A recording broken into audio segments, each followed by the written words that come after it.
Good afternoon. Welcome to the meeting of the Board of Directors of the Agribusiness Development Corporation. I am Chair Jason Watts, and prior to calling the meeting to order, Ingrid Hisatake from the ADC staff will explain how the public can participate in this hybrid meeting, which can be accessed by video conference, telephone, or in person. Your microphone will automatically be muted. When the chairperson asks for public testimony, you may click the raise hand button found on your Zoom screen to indicate that you wish to testify about that agenda item. The chairperson will individually enable each testifier to unmute their microphone. When recognized by the chairperson, please unmute your microphone before speaking and mute your microphone after you have finished speaking. For those of you joining us by phone, when the chairperson asks for public testimony, you may indicate that you want to testify by entering star and then 9. A voice prompt will let you know that the host of the meeting has been notified. When recognized by the chairperson, you may unmute yourself by pressing star and then 6 on your phone. A voice prompt will let you know that you are muted. Once you are finished speaking, please press star and then 6 again to mute yourself. For both internet and phone, as well as in-person access, when testifying, you will be asked to identify yourself and organization, if any, that you represent. Please be reminded, each testifier will be limited to 2 minutes of testimony per agenda item. Thank you, Chair. Thank you, Ingrid. It is requested that testifiers limit their testimony to 2 minutes per agenda item. This meeting is called to order at 1:07 p.m. I will take a roll call of all the board members present. When your name is called, please verbally acknowledge your presence and state who, if anyone over the age of 18, is present with you in the room. This also serves as a roll call vote for each subsequent vote. I will ask if there are any objections or abstentions. If there are none, then the motion will be approved on the same basis as the initial roll call. Jesse Cook. Present and alone. David Inazumi. Glenn Hahn. Earl Yamamoto for Sharon Hurd. Present and alone. Kira Kahapane. She's excused. Excused. Dane Okimoto. Present. Jason Oklahoma. Karen Seven. She's excused.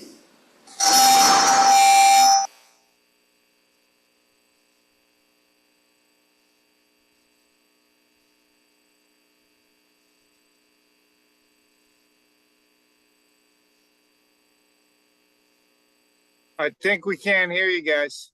Yeah, we lost. Oh, there we go. I can hear now.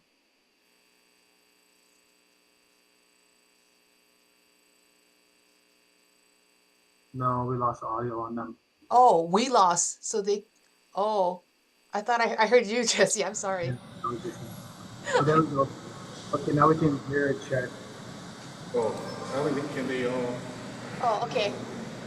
Okay, now I can hear. We're starting to hear them.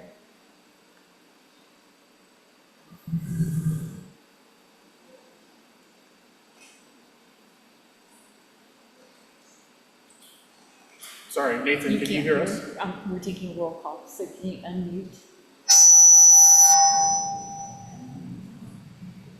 unmute? Present and alone. Okay, we can't hear. We can't hear you guys too well though. Sorry for the technical difficulties. We're working on it.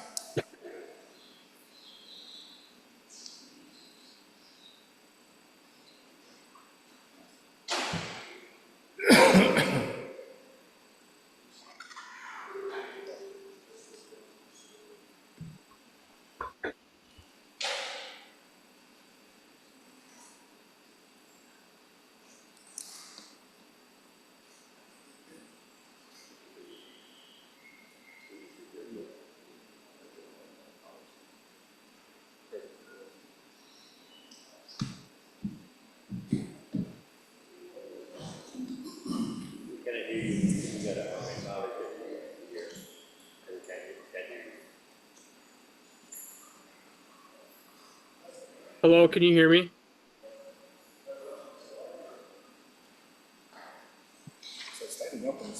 Nathan, I can hear you and I can hear faintly. You can hear me, Dane? I can, yeah. Okay, so they can't hear us there. Yeah, I can hear you guys, and I can. Yeah. At one point, I could Note that, barely hear them. Governor Trump is present. Jason Watts is present. I can barely Dane hear. Wicker, Yeah, they're calling me asking me to do roll call, but I can't hear them. And I don't think they can hear me. I don't think. there must be something. I think. Oh man, how long can we have technical difficulties? I think it's 30 minutes. We could recess for. Get up.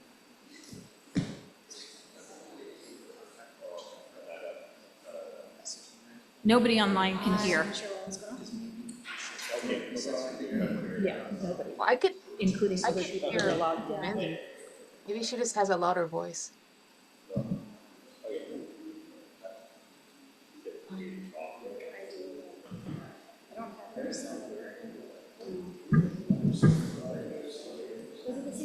Yeah, well.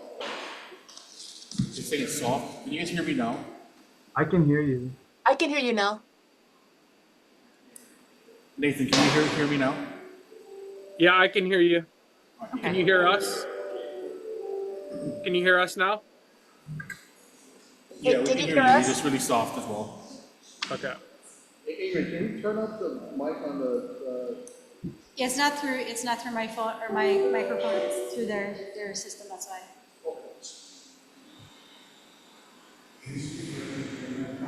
Testing, 1, can you hear me? Yes.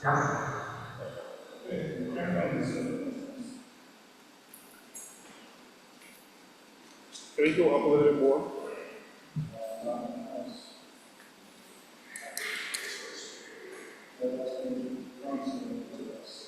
Yeah, I'm at maximum.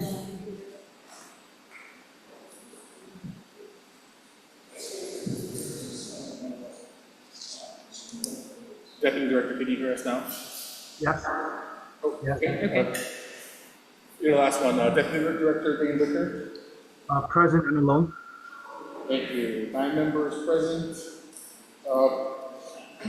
Members are reminded to have their cameras turned on and remain on screen during the meeting, especially during the vote. The record will clearly reflect who was present at the time the vote was taken.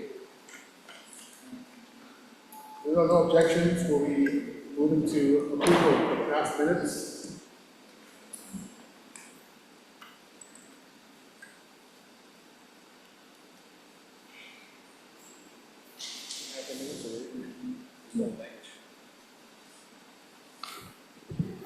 Ingrid, are all the minutes in? Are all the minutes in? Everything except number 3, so 1, 2, and 4. So we'll be deferring the previous board minutes. All of them. Moving to section D, committee and permitted interaction group reports. Hey, are we skipping minutes? No, not all of us. Oh, sorry. Is that just moving out of order, or are we skipping? Are we deferring that? Sorry. I'm gonna defer. Oh. Even you might. Okay. Even the ones that are ready. Yeah, I'm gonna defer all of it.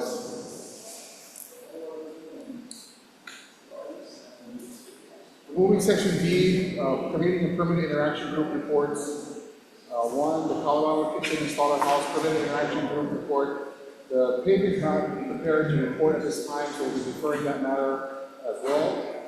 And moving to item 2, standing administration committee report. David? Board member chair, Izuki. Thank you, Chair. Only thing we have to report is that we held the organizational meeting. Myself was elected as the chair for the committee, and we are planning to have monthly meetings, and so we're looking to schedule the next one sometime in the middle of November.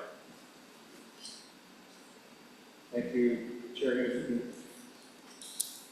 At this moment, if there's no objections from the members, I will be taking informational item F1 out of order.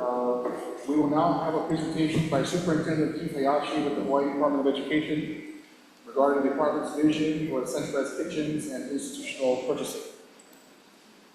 Superintendent? Hello, Chairperson Watts. Can you hear me? Yes. Aloha, Chairperson Watts, Vice Chairperson Okuhama, and board members. Thank you for the opportunity to share our master plan for the regional kitchens. 1 second, please. I see a prompt that came up.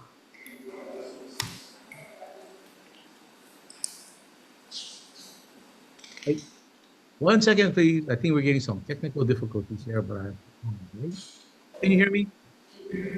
Yes. Okay.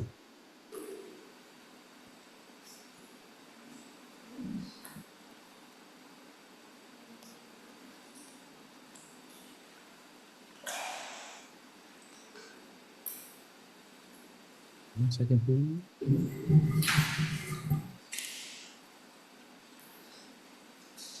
Can we make the superintendent a presenter?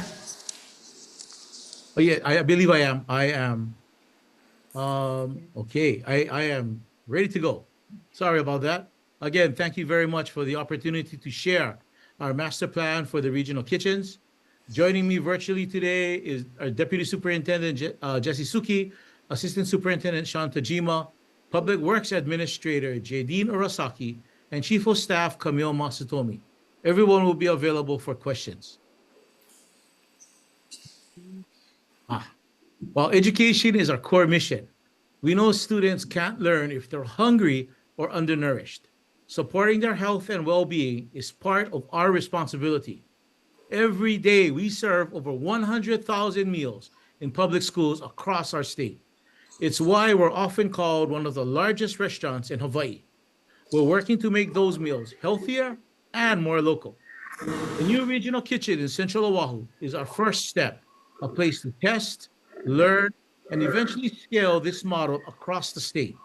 Our vision is simple: build a food system that supports local farmers, reaches our 30% local sourcing goal by 2030, and gives students access to better, fresher meals. The regional kitchen model is key to making this vision a reality. And 1 second, I think we have a couple of technical difficulties here. Oh,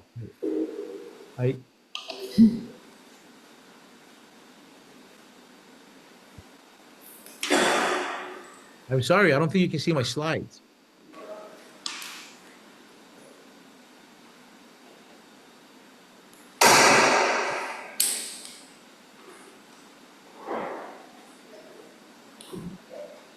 Okay, we're good. Thank you. Sorry about that. Let's see. Okay. Okay, so the next slide. What is a regional kitchen? It's a centralized facility where meals are prepared in bulk and then distributed to schools for final serving. These facilities are designed to take raw ingredients and turn them into ready-to-eat meals, all in one location. This centralization boosts quality control and efficiency. It allows us to increase consistency, efficiency, and quality at scale. There are many benefits of a regional kitchen. Regional kitchens will help us provide students with nutritious meals made with fresh local ingredients. To help realize these benefits, we're looking at redeveloping our menus and re-examining our procurement methods. With CETA and DBED, they are helping to provide the department with commodity mapping, as well as ensuring that farmers are informed and can build the capacity to grow the quantities we need for our new school menus. All of the recipes on the new menus would feature and use locally grown products while meeting USDA nutritional requirements. As an example, this year, we put salads as an entree back on the menu. The students that I saw at Waianae High School were actually scarfing down the Chinese chicken salad. And I got a chance to try it. It was terrific, let me tell you. So I think we're off to a great start. This next slide, this is our preliminary kitchen master plan by island, which shows our current enrollment by area. Our goal is to build regional kitchens across all major islands while continuing to support key standalone production kitchens. This gives us full coverage while preserving flexibility where it's needed. This model also helps us to address several challenges, including limited local purchasing, aging facilities and equipment, challenging procurement processes, and fewer students participating in school meals. We need more modern, cohesive system, and this plan sets the foundation. We're grateful to the legislature for funding the first regional kitchen in Central Oahu to serve students in the Lelehua, Mililani, and Waialua complex areas. This session's budget also includes funds for expanding that kitchen and conducting feasibility studies for additional sites on every major island. That's a huge step forward in making this vision real. ADC and DBED are key partners in our regional kitchen model, which is designed to strengthen Hawaii's local food system and support the department. The first regional kitchen will be in Whitmore Village, Central Oahu, on land within the ADC's parcel. This strategic collaboration ensures the kitchen is situated near critical agricultural infrastructure, enhancing connectivity and operational efficiency. The regional kitchen will serve as a core component to a larger food hub, which includes facilities such as toll manufacturing, cold storage, and warehouse space. These resources are essential for helping local businesses scale their operations and meet institutional demand. Proximity to these facilities help to minimize the distance food has to travel, streamlining the supply chain and reducing transportation costs and time. This is essentially important for maintaining the freshness of locally sourced ingredients used in meal preparation for department schools. The department's ability to identify and develop suitable land for such facilities is heavily reliant on the partnership with DBED and ADC. Your support in securing developable land that allows for a cohesive and comprehensive facility is critical to the success of this initiative and its long-term benefits to the department. This collaborative model is one we hope to replicate as we expand to other islands and locations, continuing to build a resilient and locally rooted food system that supports Hawaii's keiki. Next slide will provide a high-level overview of our first regional kitchen. So this slide presents a high-level view of the project schedule spanning from pre-development to full operational capacity. The total estimated timeline is approximately 56 to 58 months, or about 5 years. As the land designated for operations is owned by the ADC, we're actively working to negotiate and finalize the terms of the license agreement for the Whitmore site. Once the agreement is complete, we would greatly appreciate your review and consideration for approval, which will allow us to move forward with the next phase of this project. We would also like to extend our sincere mahalo to ADC's Executive Director, Wendy Gady, and DBED's Deputy Director, Dane Wicker, for their continued support and collaboration throughout this process. Our team has been working closely with Director Gady, and we're grateful for the guidance and partnerships as we work towards finalizing the agreement. The Oahu Regional Kitchen site in Whitmore, Wahiawa, is currently being developed into 3 phases based on availability or funding. This phased approach allows us to strategically scale the facility while aligning with budgetary resources and our operational needs. Currently, our contractor is moving on phase 1, which is an 18,000 square foot facility producing up to 12,000 meals per shift per day. Our design team is working closely on phase 2, which involves expanding the facility to 30,000 square feet with a capacity to produce 20,000 meals per shift per day. Following the recent legislative appropriation of additional funding for phase 3, we will begin the full build-out of the facility to reach 45,000 square feet, increasing production capacity to 30,000 meals per shift per day. In closing, I want to really emphasize that the regional kitchen model represents the most impactful pathway for us to meet both our statutory goals as well as our overall goal to provide healthier, locally sourced meals for our students. Over the past several months, I've been able to visit school districts on the continent that are successfully operating regional kitchens, from Bethel in Washington to Sacramento in California to San Antonio in Texas, and most recently, my team has joined many of you in Boulder Valley, Colorado, to see what works and what doesn't, and we're applying those lessons here.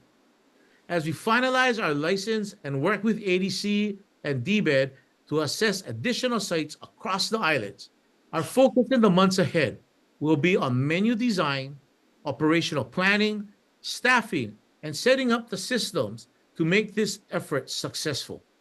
We're revamping how we feed our students, how we support local agriculture, and how we'll build a food system that's stronger, smarter, and sustainable.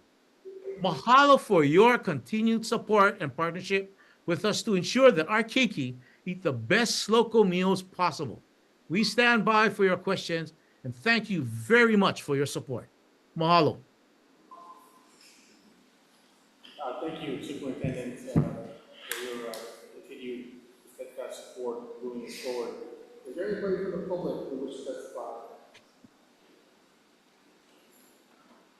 There's none, Chair. Board members, any questions?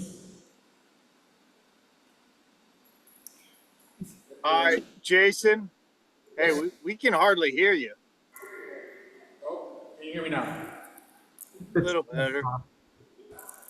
Sorry. So I asked if any members of the public wanted to testify. There are none. Any board members, any comments?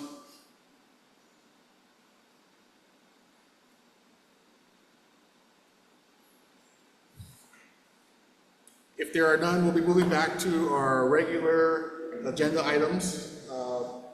Moving to our action items. Action item 1, which is a request to approve and authorize the executive director to execute binding instruments, to negotiate and execute a purchase and sale agreement, and conduct due diligence to facilitate the purchase of fee simple interest in certain real property located in Wahiawa, District of Wahiawa, City and County of Honolulu, State of Hawaii, tax map key numbers 7-4-005, 032, 018. The board may, is there a motion? Motion. Motion by Board Member Cook. Oh, Wicker. Oh, sorry, Wicker. Seconded by Vice Chair Yokohama. Any staff presentation? Yes. Eli. Thank you, Chair. Afternoon, Board. Just a quick, for items E1 through E4, as well as E9, there's some of you may have noticed there's a difference between the agendized language and the submittal language. Some of the language got mixed up. It's largely the same, but with some minor changes. We've consulted with the Attorney General's office, and they don't have a problem given the circumstances here. So my recommendation is to proceed on this. So I will. E1 is the request for approval to authorize staff, the executive director, and the staff to begin working on the acquisition of 2 parcels in Wahiawa. 2 parcels just off Kalani Avenue. I believe that's envisioned as a future egg cracking facility. So we've already engaged with the owner a little bit, but before we proceed too much further, we need board authorization to really enter into this process. Chair, I would recommend that when the board makes a motion to approve, that it qualifies if it's approving the request of the submittal, merely because the action item as written on the agenda is giving more than what the submittals are requesting. Okay. That makes sense. So we need to amend the motion to approve the staff submittal. Yeah, so maybe for those 4, since the submittals are different from the agenda items, and it's not enough to like make it so the board couldn't hear it, but they are different. It's a little technical, but basically the agenda item is asking for them to execute, whereas the other one is more of a preliminary part, so they were gonna have to come before the board again. So I would just say maybe if that's what they're asking for, to make the motion to approve the submittal. Okay. So you take back your, I mean, I could wait until before the vote, but I just wanted to just clarify that. Just because Okay. there's a slight difference. Well, not slight, but there's a difference, but it's not apparent, just. okay, thank you. Are you done? Yeah, you done? Yeah, I would just note 2 additional things. The recommendations include allowing staff and executive director to proceed with negotiating and working on this acquisition, but it does require us to come back to the board for approval for the terms of the purchase and sale agreement. The board would certainly have to approve a resolution, a board resolution to purchase, and then once we've completed the due diligence process, staff would return to the board, provide that report, and then the board could decide whether or not, based on the due diligence findings, whether or not to proceed. Okay, thank you, Lyle. So I guess we're amending the motion to be clear, to request for approval to authorize the executive director to do all things necessary. Or you could just be to approve the request in the submittal, because that's publicly available. Okay, I don't want to have to read it then. I don't think so. Okay, As long as, but it has to be done by, I think, Member Wicker was the one who made the motion. okay. Do I need to? I Yeah, gotta just or just take- qualify it, that the motion to, because I think the motion was to approve. So just to approve the request of the department, the request in the submittal, I guess. Or you could read the submittal, but that's kind of long.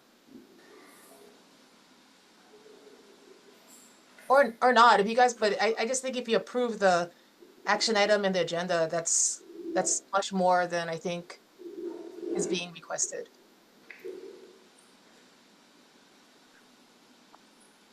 Okay, we'll just do that then.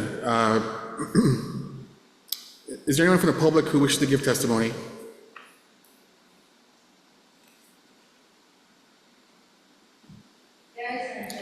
Is there any board discussion?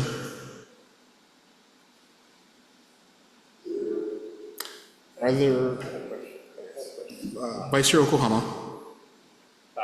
Yeah. Really simple question. Was the property for sale, or is it something we're just going after, like more from a? Sorry, I can't hear you.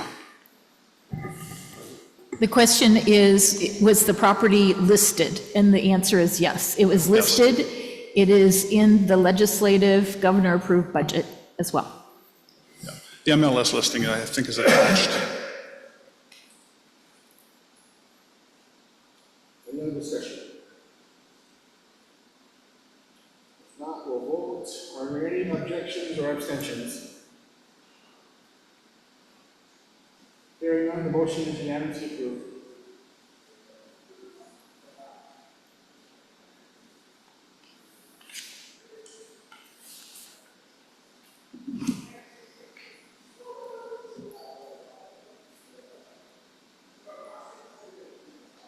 Moving to action item number 2, request for approval to authorize the executive director to execute binding instruments, negotiate and execute a purchase of sale agreement, and conduct due diligence to facilitate the purchase of the fee simple interest in certain real property located east of Mahalo Road in Honolulu, Lihue, Hawaii, state of Hawaii, tax map key number 43-8-018001 portion.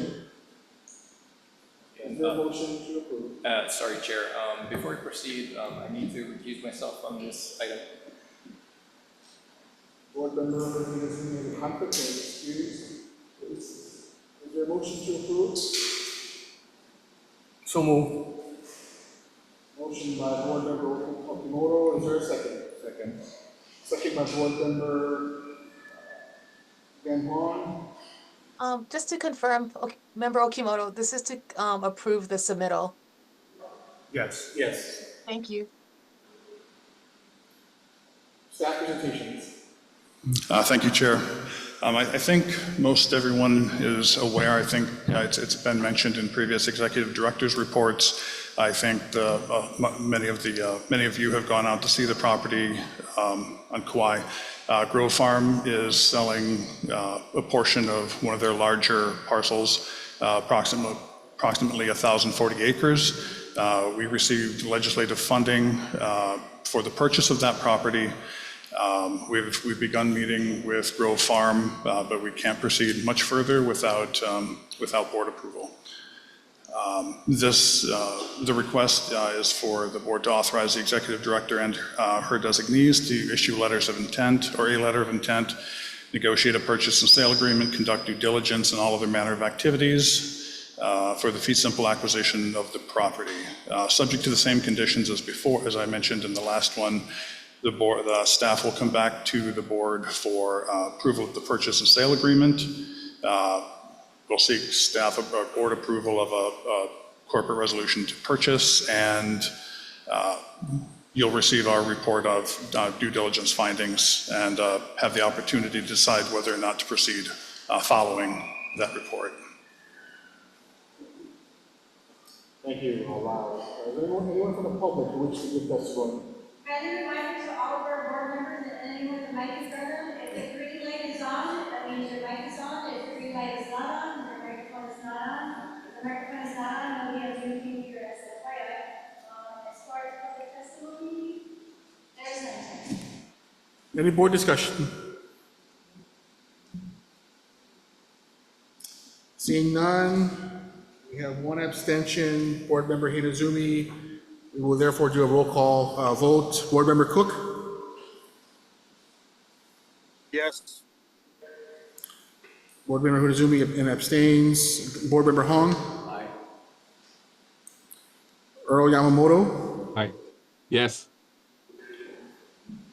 Kiro Kahahane is excused. Dino Kimoto? Yes, aye. Jason Yokohama? Yes. Karen Seddon's excused. Nathan Trump? Yes. Jason Watts is yes. Deputy Director Wicker? Yes. Motion is passed. Approved.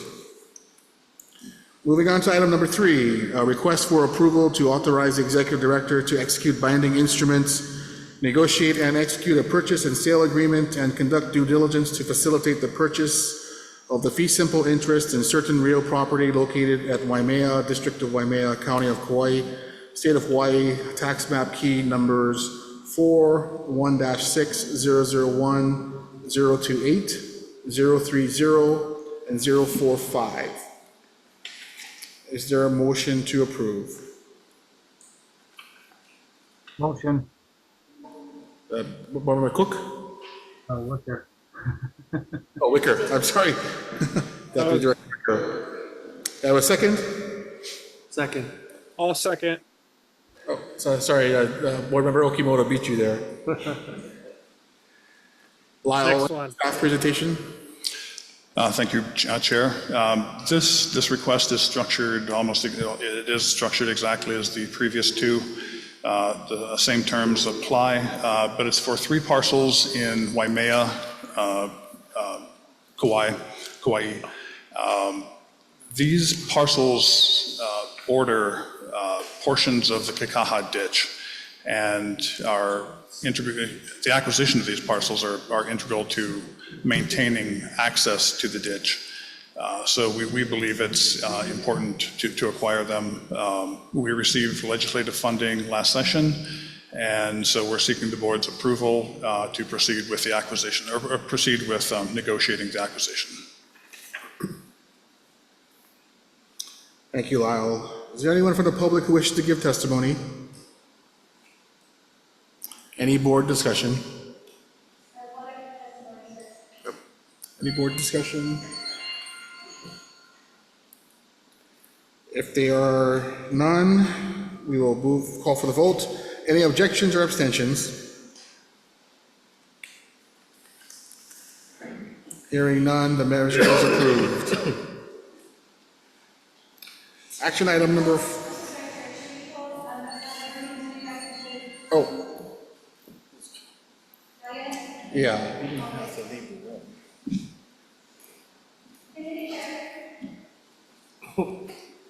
He left the room.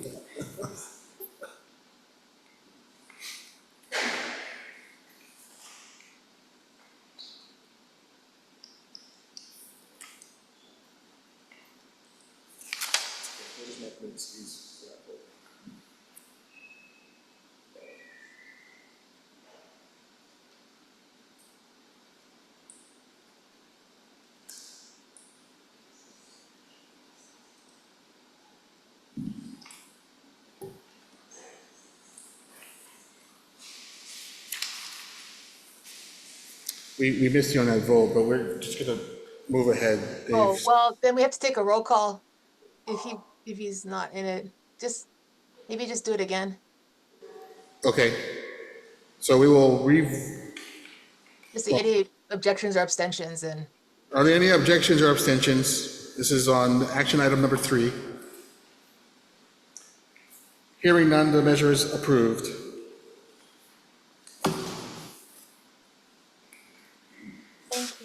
Action item number 4, request for approval to authorize the executive director to execute binding instruments, negotiate and execute a purchase and sale agreement, and conduct due diligence to facilitate the purchase of fee simple interest in certain real property located in Honouliuli, District of Ewa, City and County of Honolulu, State of Hawaii, tax map key number 19-2-001011, portion. Is there a motion to approve? Motion. Board Member Wicker. Deputy Director Wicker, is there a second? Second. Second by Board Member Okimoto. Or any staff discussion? Thanks again, Chair. This request, again, same as previous 3, is a request to purchase 2 condoed parcels in Kunia. This particular property was sold some time ago. ADC was actually interested in the property, but due to some issues, with the pandemic and funding issues, we weren't able to complete the acquisition. We weren't able to pursue the acquisition. It was subsequently purchased by another entity who has since condoed the property, and we're still interested in a portion, 2 units, units F2 and F3, which are included in the exhibits.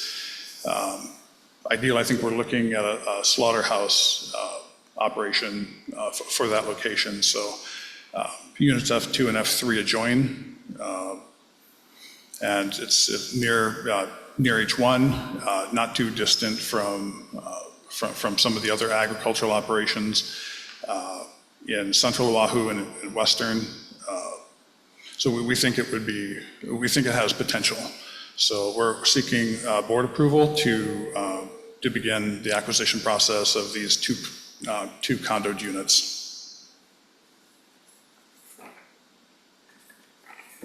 Thank you, Lyle. Is there any public testimony? There is none, Chair. Any board discussion? Chair, question. Earl, Department of Ag. Yes, Earl, go ahead. Yeah, what are the other condo units going to be used for, if anything at all? Are they like for that agricultural residential kind of use, or? Yes, it's Kunia Heritage Farm Lots, or condo, I can't remember the exact name, Kunia Heritage, but it's intended as an agricultural condo. Okay. So there is infrastructure to the units. This is not I mean existing, not hoped for. Yeah, there's a lot of reverb here, so I think I understood. It is already condoed. There are other farms existing. Loon Farm is operating there. Meadow Gold, I think, is operating there. Did I answer the question? Yeah, is there, so there is electricity and water service, potable water service. I assume there's irrigation coming off the ditch. I'm looking for the existing infrastructure improvements to that site.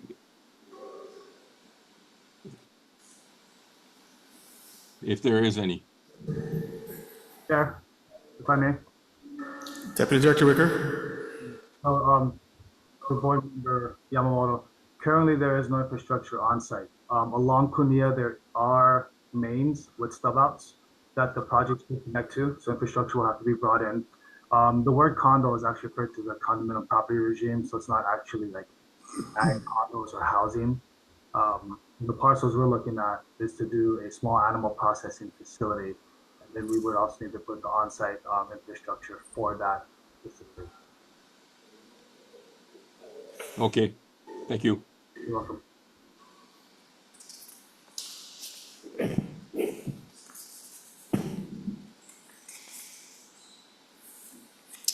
Any further questions from the board? If not, we'll call for the vote. Are there any objections or abstentions? If not, the measure passes. Thank you, Chair. I'll be back at E8 to introduce it.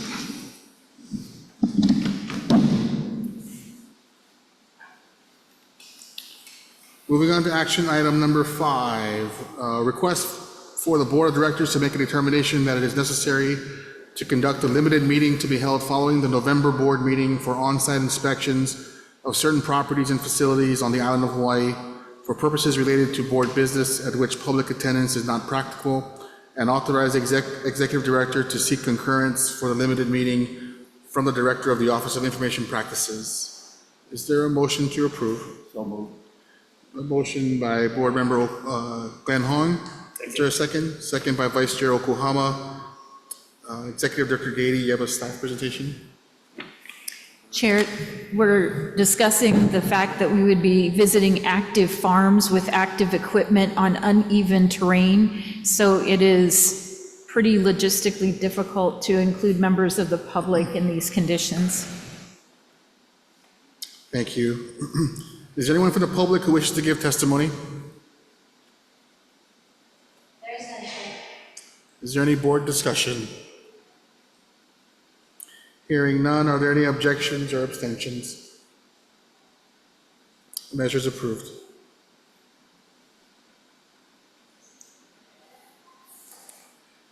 Number 6 is reserved. Moving on to number 7, action item number 7, is a request for approval to issue a new license agreement to the Hawaii Department of Education for a centralized kitchen facility in Whitmore Village, District of Wahiawa, City and County of Honolulu, State of Hawaii, tax map key numbers 17-1, 002, 004 portion, and 009 portion.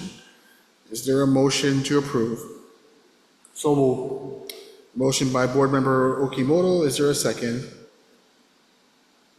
Second. Board Member Wicker. Thank you. Is there a staff presentation for this?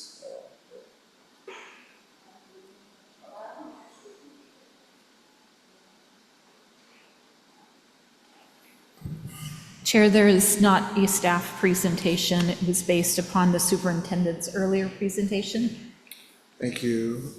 Is there anyone from the public who wishes to comment or give testimony?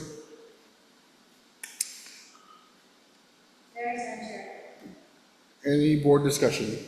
Yeah, I've got some questions. How long is the license term? Board Member Cook? 35 years.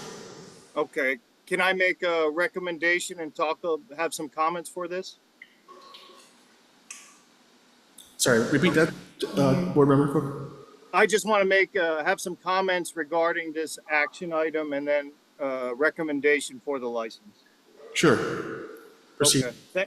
Thank you, guys. This year, the DOE has made significant progress in advancing farm to school implementation. I believe there's been more positive news regarding farm to school since Act 175 was enacted in 2021. And just as a reminder for everyone, Act 175 set a goal of 30% local ingredients in school meals by 2030. This year has been a great year for farm to school. The DOE worked on changing school meals to feature more local ingredients. This was a big step in the right direction because the prior menu focused too much on imported foods that local farmers just can't grow in Hawaii's semi-tropical environment. This year, the DOE hired Annalisa Tanner as school food administrator. Annalisa was in charge of school food operations for the Boston Public School District, a large school district that served 50,000 meals per day. She has experience implementing farm-to-school initiatives and experience working in large regional kitchens. And this year, a unique working group was created called Nourishing Hawaii's Future. This working group was formed to support the DOE in its efforts to implement farm-to-school and develop regional kitchens.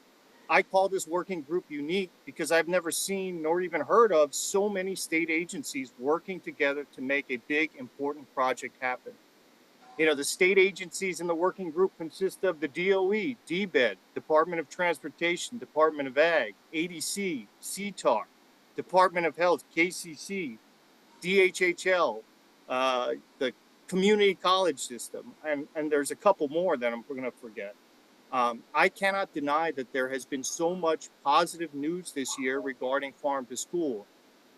Yet I'm still hesitant on voting in favor of a 35-year license for the DOE's regional kitchen. Until this year, the DOE has made very little progress on farm to school.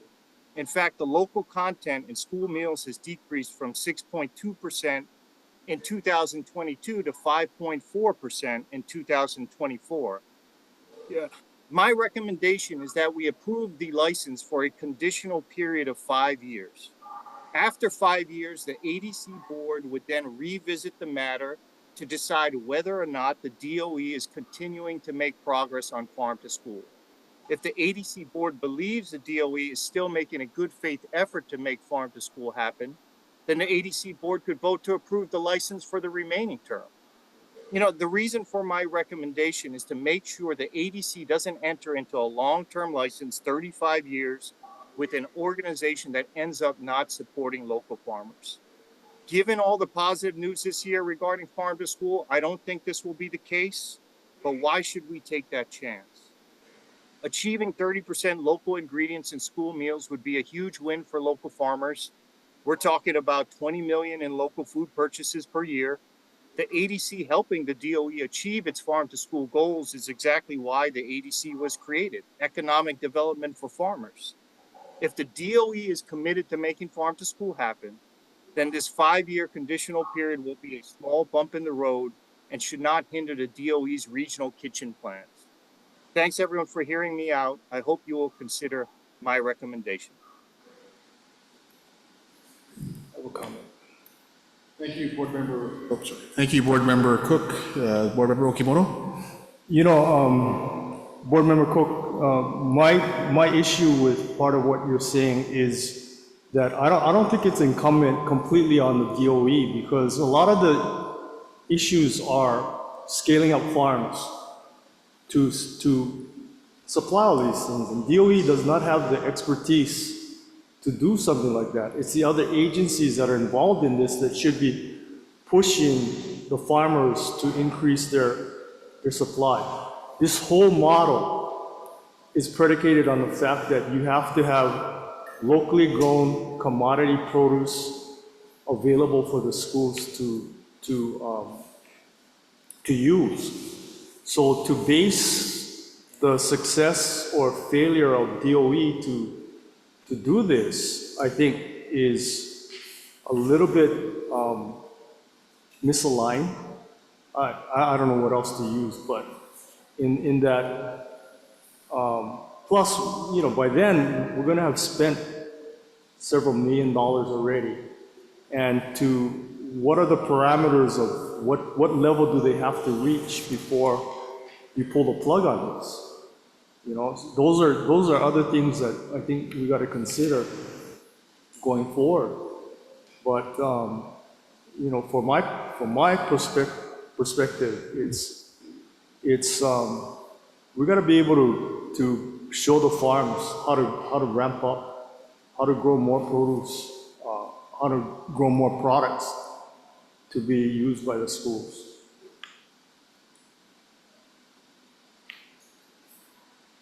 Thank you, Board Member Okimoto. Board Member Hong? Yeah, Member Cook, thank you very much for the comments. I think there's validity in what you're saying. Yet on the other side, there's such a significant CapEx involved in establishing this facility, and there's no way that a conditional situation would be able to attract the type of capital that's required or approved for this type of a facility. Thank you, Board Member Hong. Any further board discussion? Board Member Cook? Well, Dane was Oh, first. I'm sorry, Deputy Director Wicker. Oh, I was gonna let Jesse go ahead and get the, okay, so, appreciate Jesse's comments. Actually, all three board members, because there are some good points there. I don't know if the 5 years, what we would get out of an evaluation in 5 years, as I believe DOE project completion for the first facility is late 2027, 2028. There have been other efforts paralleling this, as Board Member Okimoto mentioned. It wasn't just DOE that's part of this value chain. You have the menu development, which is currently being done between DOE and the Culinary Institute of the Pacific, where we have local culinary chefs working on what we actually grow here and getting it on the menu. ABC just filled its commodity coordinator position. We'll be having somebody come on board in November to help with the mapping out. That was another drop-off point to align with what's being grown here in the state and how can we create that with the menu with DOE. We just came back. We're working on a report, and you'll learn that Colorado, they aggregate 70% local, but they had a extra step in their process, such as a kill switch or kill system to take product in from the small farmers, and we actually saw a small farmer there unloading. So there are other things that we have to build out along with this facility to make farm to school work. And I don't know if we'll get all that stood up within 5 years to make an evaluation fully on DOE. Thank you. Thank you, Deputy Director Wicker. Board Member Cook? Yeah, my recommendation isn't that we don't give them a license. My recommendation is if we don't see a good faith effort, and when I say good faith effort, I'm not even tying this to 30% local by 2030. Just the opinion of the ADC board that the DOE is still working towards this goal, right? Because what if we end up 5 years from now and the DOE is still at 5%, 5.4% local purchases? So instead, I'm not saying let's cancel their license. I'm saying let's charge them rent. Let's make sure that they're supporting local farmers through paying rent in this case. So it's not trying to take the license away or anything like that, but let's make sure that they're supporting local farmers if we end up 5 years from now and they're still at that same percentage. But I'm not even basing it on a percentage. I'm just basing on, does the ADC board think that they're still trying 5 years from now?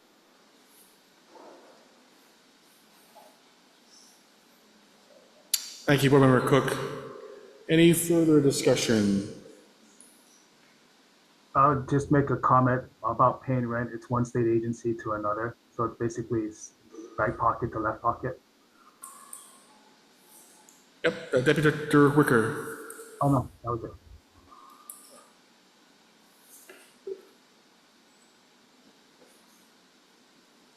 If there are no further discussion, Hey, Chair, sorry, go ahead. sorry, this is Deputy Attorney General Jennifer Y.A. Pope. I just wanted to mention for item 7 that to my knowledge, speaking to my division, none of the attorney deputies here have reviewed any agreement.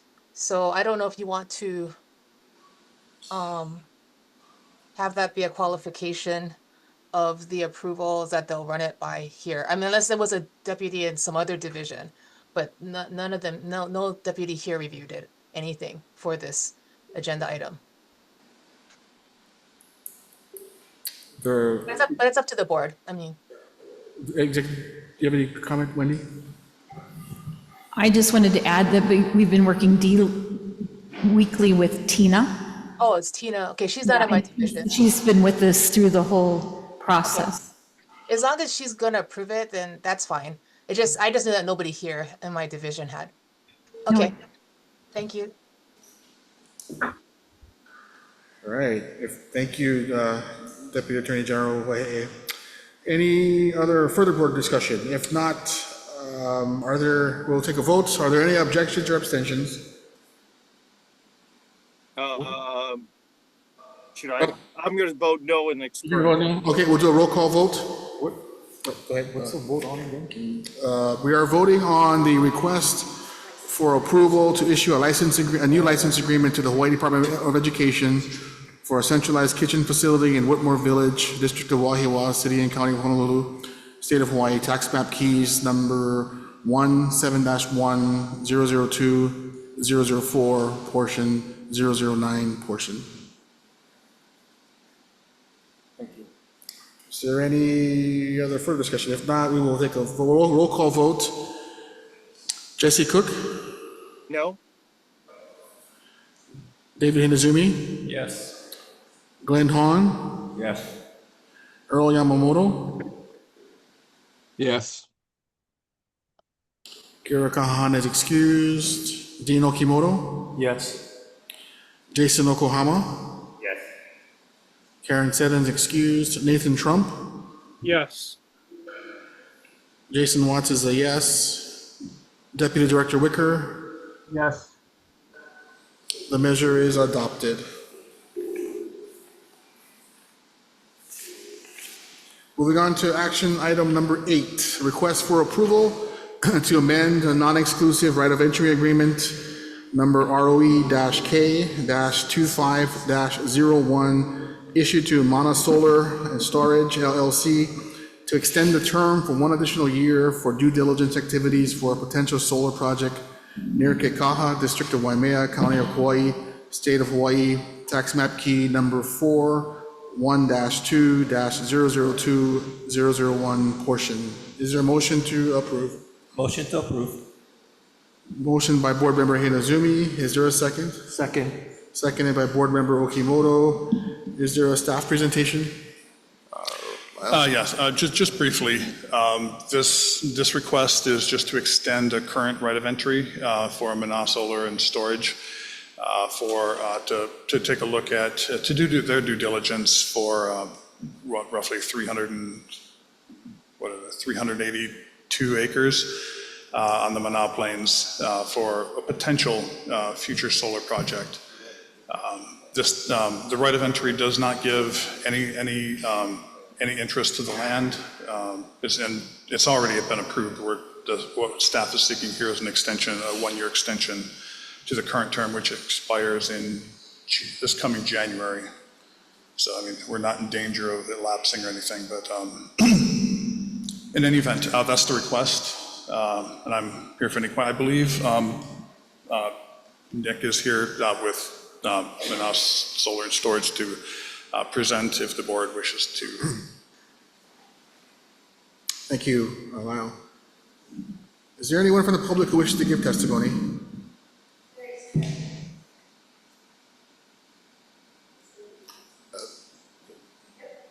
Nick, or sorry. Yeah.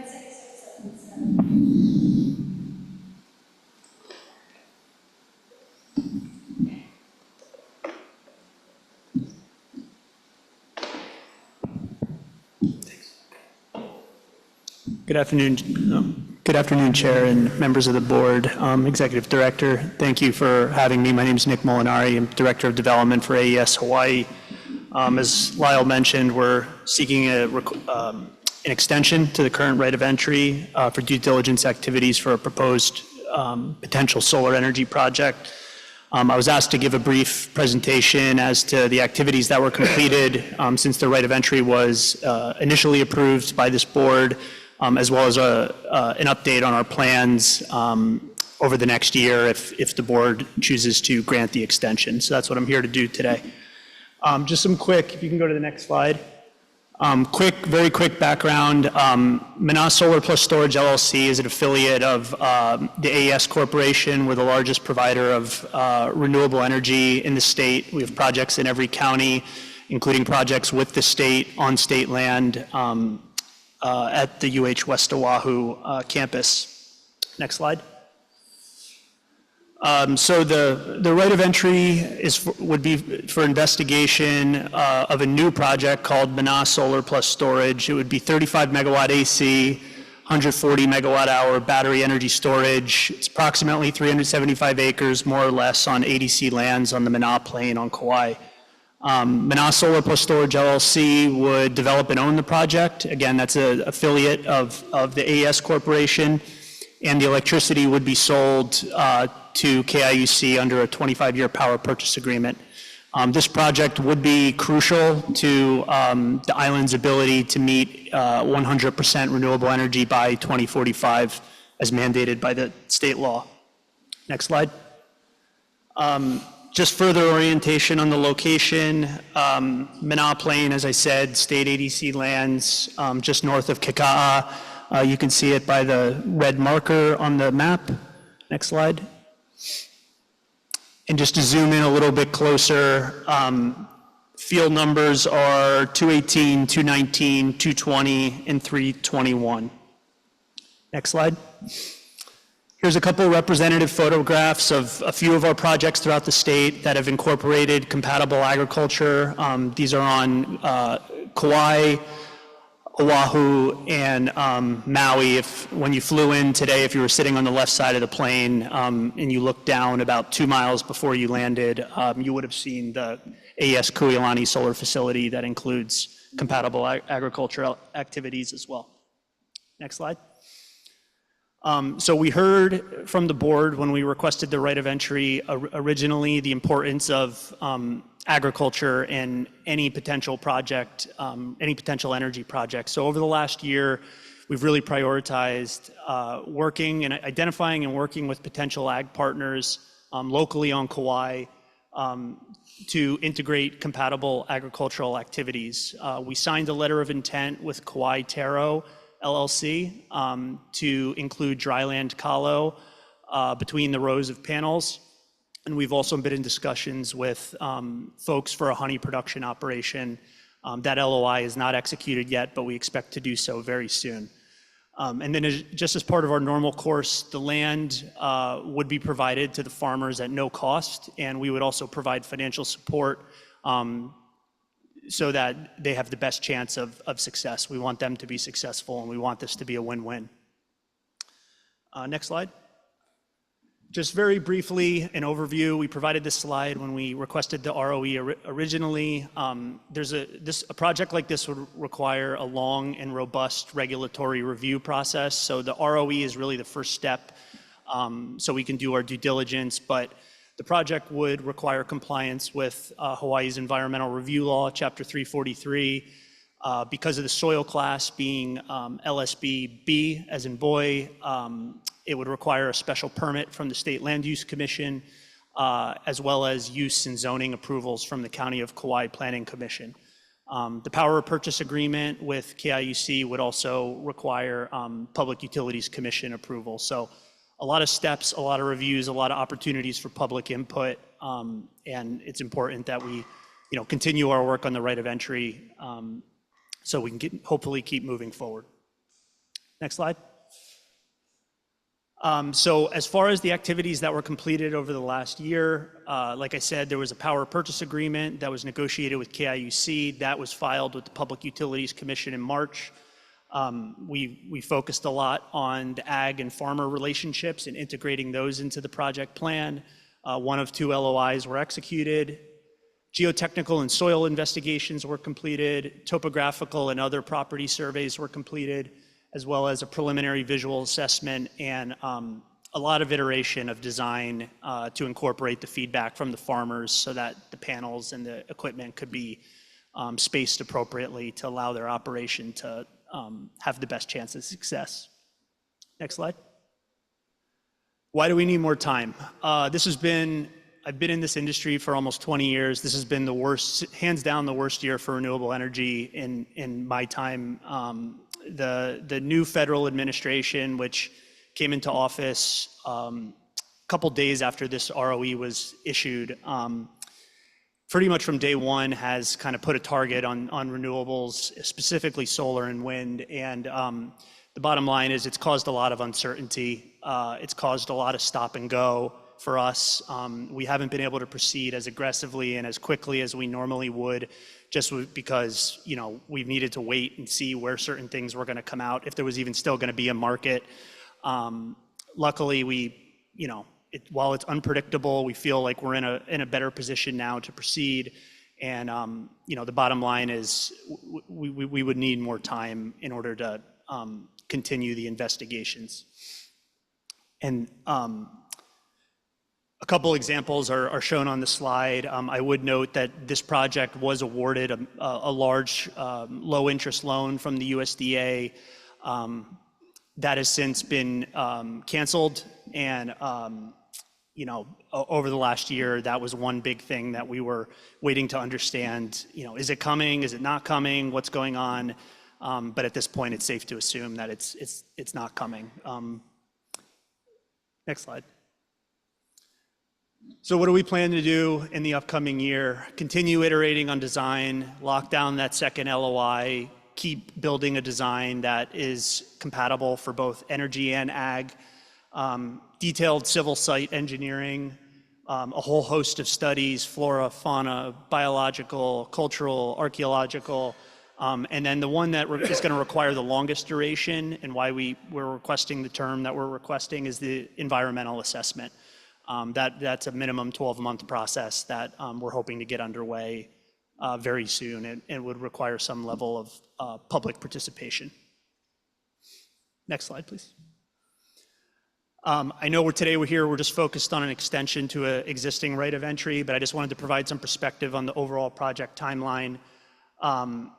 We would hope we're going to continue the due diligence. We hope we can come with a project that meets ADC's goals and is beneficial for ADC, but also is beneficial for the island's electricity ratepayers. Over the next 12 to 15 months, we'll continue our due diligence. At that point, we would hope to have a conversation with ADC about a longer-term agreement, if that's something the board would consider in the future. Several steps of regulatory review, as I discussed earlier. Our ultimate hope would be that if the project proceeded, we would start construction in 2028 and be in service by the end of 2029. Last slide, please.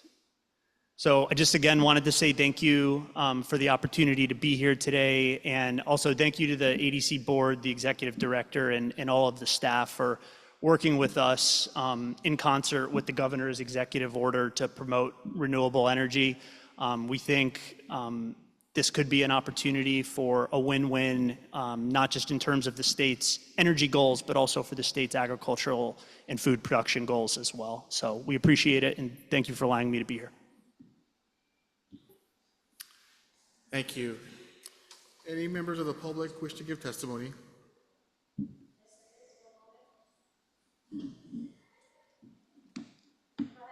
Aloha, my name is Haley Wager Cruz. Can you hear me? Yes. Okay, I'm an attorney with Earth Justice, and we worked on many issues before ADC and involving the west side of Kauai. I just wanted to mention a few things for Nick at AES. I really appreciate that they are looking at incorporating solar with ag uses to allow for both uses to coexist. I'm wondering if AES is considering looking at the possibility of floating storage. I'm sorry, floating solar on ADC's reservoirs. There's been a movement in other parts of the country to do floating solar because it allows for the co-benefits of renewable energy production plus water conservation, which is an issue in a dry area like West Kauai, where we're already tackling a number of water issues. And then lastly, um, I have worked on PUC related matters for many, many years, and I've seen a lot of projects not succeed because they didn't incorporate community input early on in the process. So I raised my own personal concerns, but there's a whole community on the west side that feels left out of government decision making and developer decision making. And so I would encourage AES to engage with the community, explain what their plans are, and try to address upfront what any of the local concerns might be. Thank you so much for the opportunity to testify. Thank you, Kylie. Any other public testimony?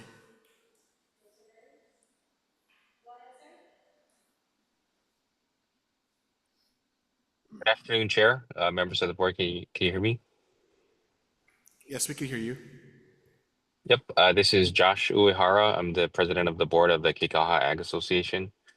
Thank you for allowing me to speak here with you this afternoon. So just wanted to express our strong support for the project. Given the location, it's actually located on some of the ag lands that we have extensive experience with in the past that are very much prone to flooding periodically and have proven unsuitable for higher value crops. The location would also help us, greatly with our wildlife control, with wild hogs, et cetera, because of the large area that would be fenced and maintained as part of that project is currently overgrown and sort of a haven for wild pigs and other pest species.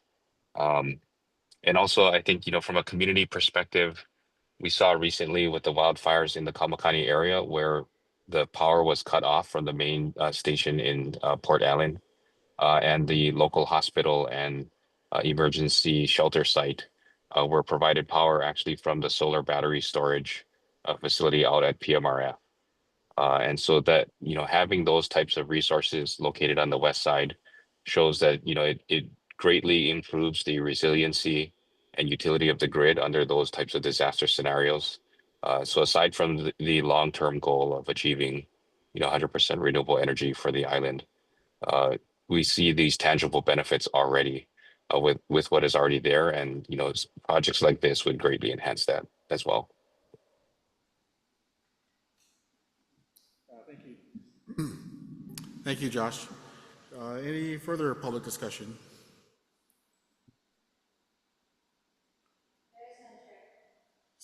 Having none, any board member discussion?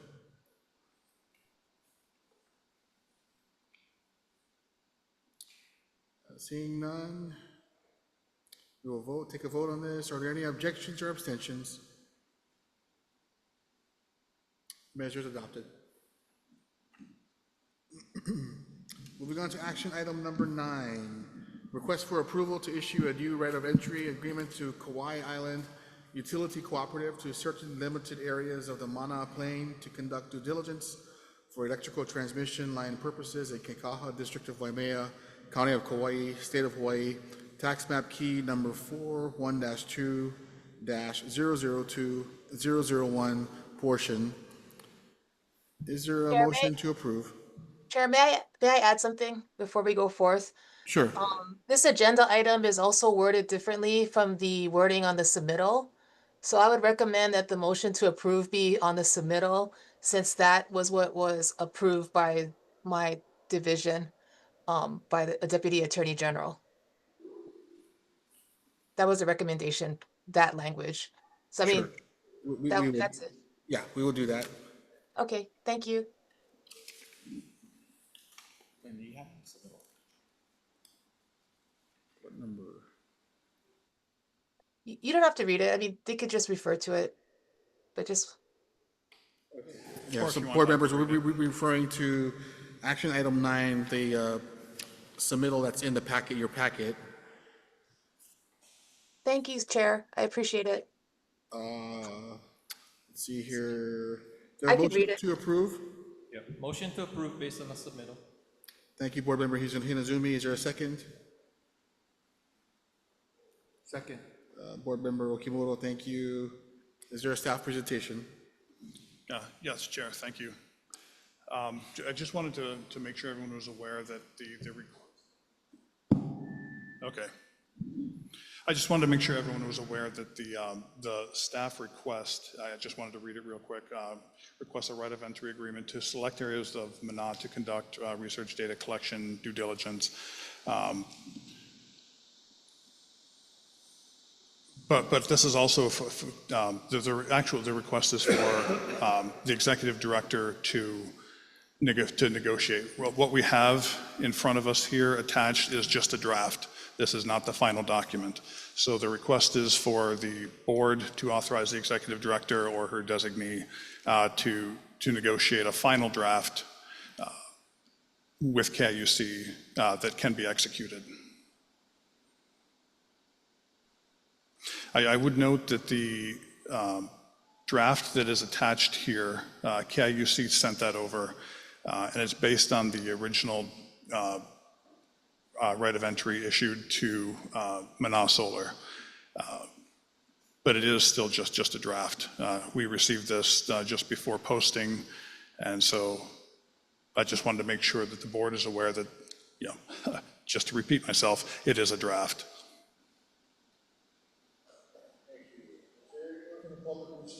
Sorry. Is there anyone from the public who wishes to give testimony? Any board discussion?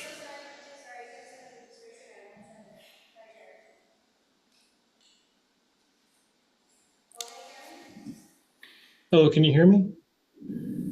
Yes, yes, we can. Hey, good afternoon, Chairperson Watts and esteemed members of the Agribusiness Development Corporation, Board of Directors and staff. My name is Cameron Cruz, and I serve as the Engineering and Technology Manager for the Kauai Island Utility Cooperative. I'm here today to request your timely approval of item E9, KIUC's request for a right of entry agreement.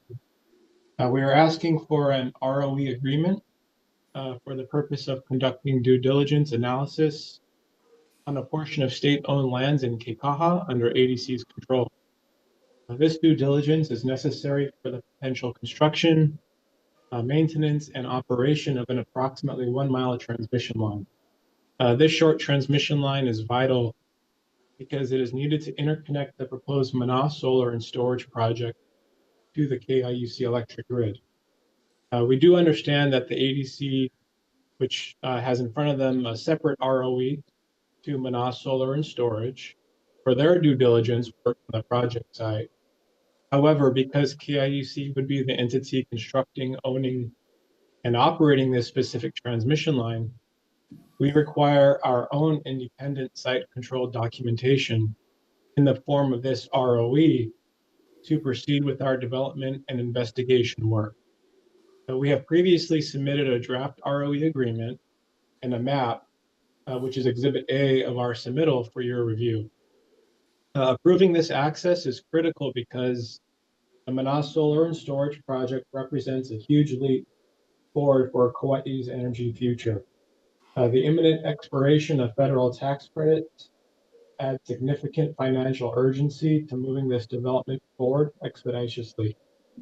We sincerely hope that the ADC board recognizes the importance of this infrastructure project for achieving the state's clean energy mandates and supporting KIUC members. We're hopeful that our request can be approved today at this meeting. And thank you for your time and thoughtful consideration. And I'm happy to answer any questions you may have. Thank you, Cameron. Any other public testimony?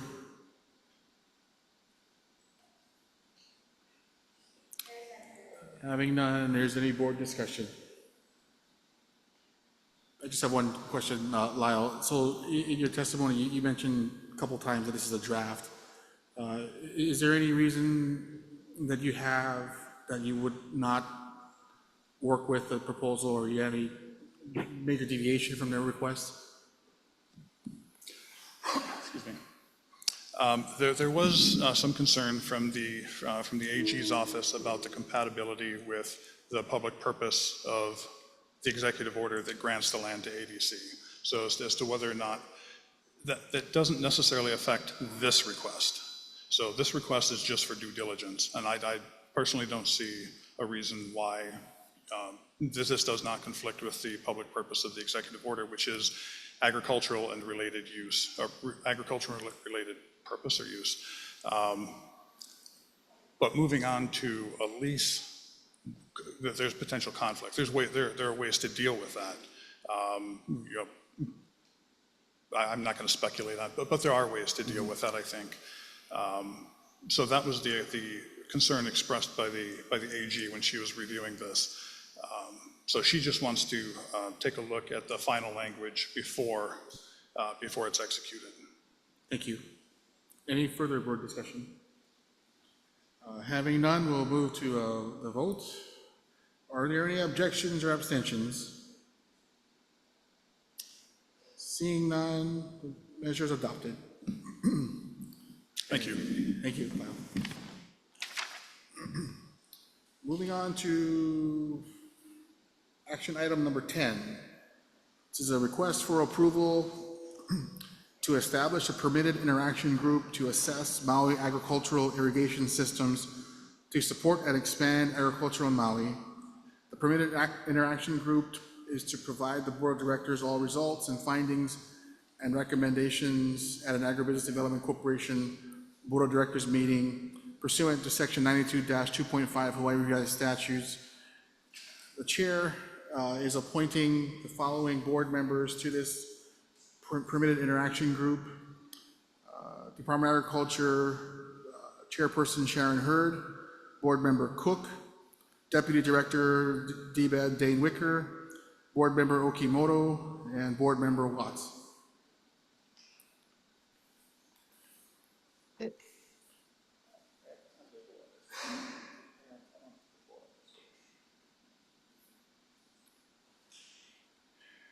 Thank you for everyone's patience. Now we'll move on to informational items. Did we approve the establishment of the group? Oh, did I skip a page here? Did I miss it? I could have. Is there a need to take a vote for the chair? So there's not a vote for the chair to appoint the members, but was there a vote? Maybe I blacked out. Did I miss there has to be approval of forming the interaction group. Okay, yeah. No, we didn't do that. We skipped to appointing members. So sorry about that. Board members, action item number 10 is a request for approval to establish a permitted interaction group to assess Maui agriculture irrigation systems to support and expand agriculture on Maui. The permitted interaction group is to provide the board of directors all results and findings and recommendations at an Agribusiness Development Corporation Board of Directors meeting pursuant to section 92-2.5 Hawaii Revised Statutes. Is there a motion to approve? Board Member Hinazumi, thank you. Is there a second? Second. Board Member Wicker, thank you. Is there any staff presentation? None. Is there any testimony from the public? Any board discussion? Oh, yes. Aloha. Can you guys hear me? Yes. My name is Heidi Leah. I live in East Maui. I'm the executive director of the Hana Business Council and also the editor of the Hana Side News. I'm just curious about this item 10. Will this be working with the East Maui Water Authority? Where this group, or is anyone from the East Maui Water Authority department involved? Well, to answer your question on the basic, this is just forming the working group. The working group will determine what it's going to do and what that is going to encompass and who they're going to talk to. So I wouldn't be able to answer that question at this moment. Okay, thank you. Thank you. Any further public comment or testimony? Any board discussion? If not, we'll take a vote. Are there any objections or abstentions? Hearing none, the measure is adopted. And my previous comments were appointing Department of Agriculture Chairperson Sharon Hurd, Board Member Jesse Cook, Deputy Director DBAD Dane Wicker, Board Member Okimoto, and Jason Watts. Moving on to informational items.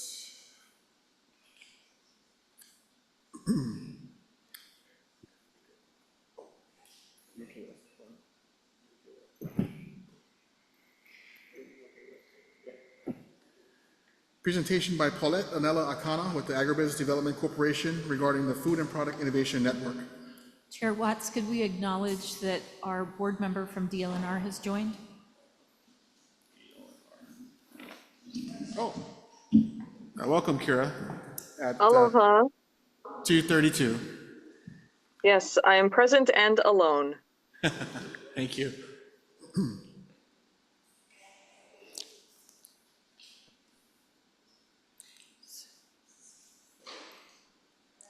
She's bringing the presentation up.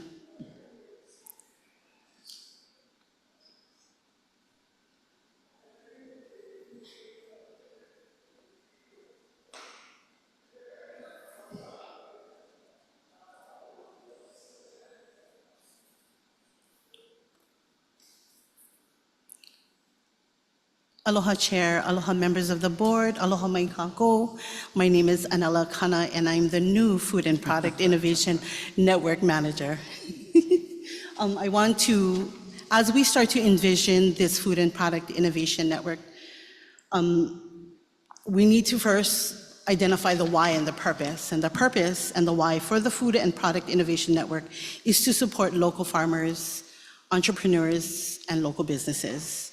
Chapter 163D of Hawaii Revised Statutes, ADC, is to facilitate the transition of agricultural infrastructure and from plantation operations into other agricultural enterprises. Act 237, Session Laws of Hawaii 2025, will allow businesses in the state to capitalize globally on the Hawaii-made, made in Hawaii, produced in Hawaii, or processed in Hawaii brand. Create world-class products, scale up production by providing the businesses with access to diverse suite of manufacturing equipment and industry expertise. The FPIN will help grow local businesses, economic development across the state and small towns, support agriculture and the sustainability for Hawaii. FPINs are not a new concept. In fact, we are behind. Precedent studies show with established FPINs like Oregon State University Food Innovation Center in Portland helps turn culinary innovations into commercial products for both new and existing companies. The FIC supports the state's $5 billion agriculture industry. Rutgers Food Innovation Center has FDA and USDA certified facilities enabling clients to manufacture sellable products and has assisted over 3,000 entrepreneurs and businesses. The New Zealand Food Innovation Network, including the Food Bowl, has achieved significant success in facilitating food innovation and supporting the growth of the New Zealand food and beverage industry. Next. The framework for the FPIN is designed for students, farmers, entrepreneurs, and businesses to scale up. This education to export pathway is necessary for the FPIN's success. There are 5 components to establish this pathway. Through each component, we can start to identify cliffs and gaps and align our stakeholders and agencies as part of the resources for the network. Next. Early education programs will introduce the fundamentals of farm systems, farming, and environmental stewardship through classroom and hands-on activities. The curriculum would prepare students for careers in agriculture, food science, and agribusiness, while fostering an understanding of the importance of local food production and sustainability for Hawaii's future.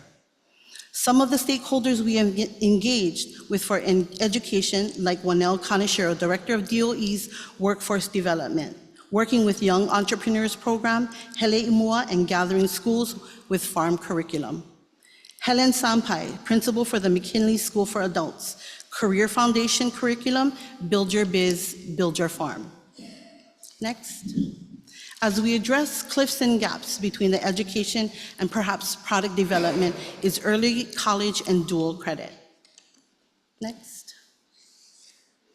Post-secondary education like Leeward Community College's Wahiawa Value Added Product Development Center and University of Hawaii's Maui Food Innovation Center will provide certified kitchens, training, and business guidance to turn local ingredient-based ideas into market-ready products.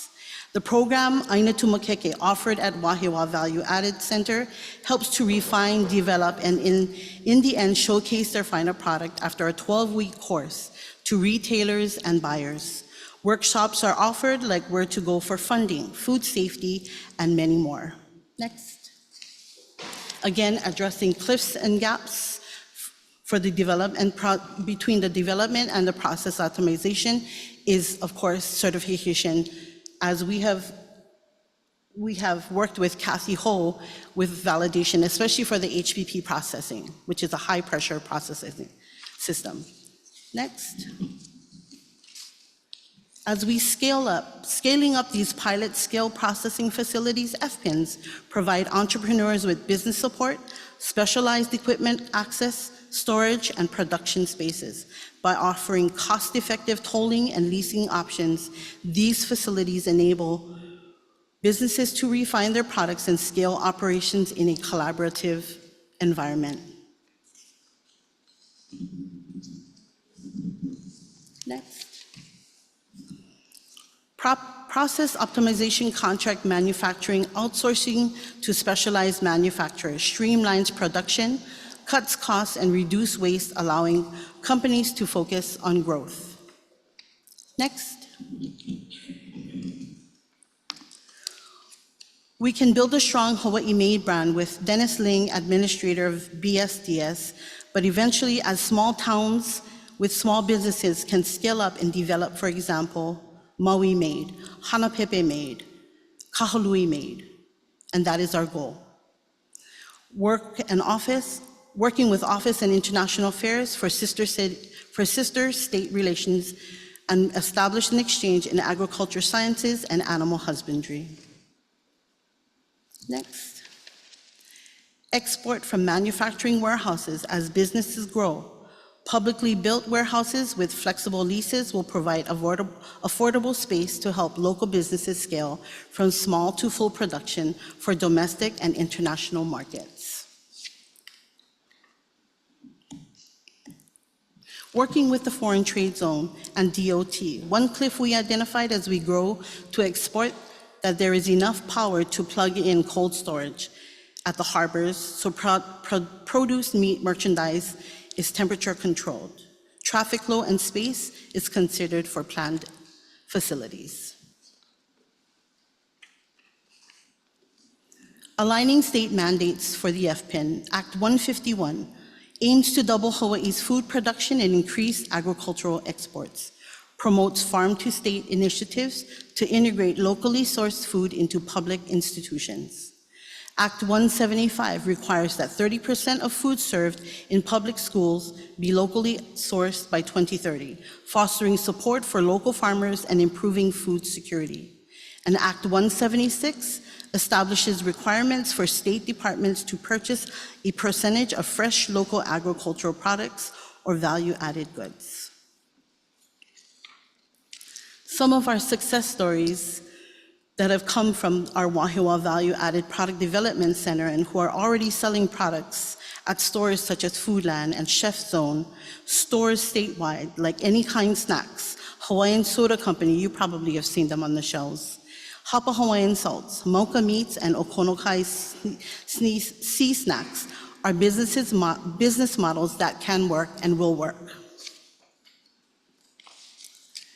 The FPIN in Central Oahu's agriculture and food hub will also include the regional kitchen. It's built for entrepreneurs and businesses to scale up, will include state-of-the-art equipment, access to cold storage, and HPP or high-pressure processing. Like the Wahiawa Value Added Product Development Center and University of Hawaii Maui College Food Innovation Center, the FPIN will have statewide access for research and development, provide technical expertise, support for product development, testing, certification, marketing, and workforce development, training and commercialization services, and will support a range of businesses and products. Our next steps and opportunities with Act 250 in 2025, ADC was allocated $350,000 in working with the University of Hawaii's Community Design Center and proposed statewide expansion as we look at Kauai, Maui, and Hawaii Island for future FPIN sites. As we align with Hawaii's economic growth, we continue to build a network with new partners and agencies for a sustainable Hawaii. Mahalo nui. Thank you, Hanela. Is there any public discussion, testimony? Oh. Karen? Oh, it's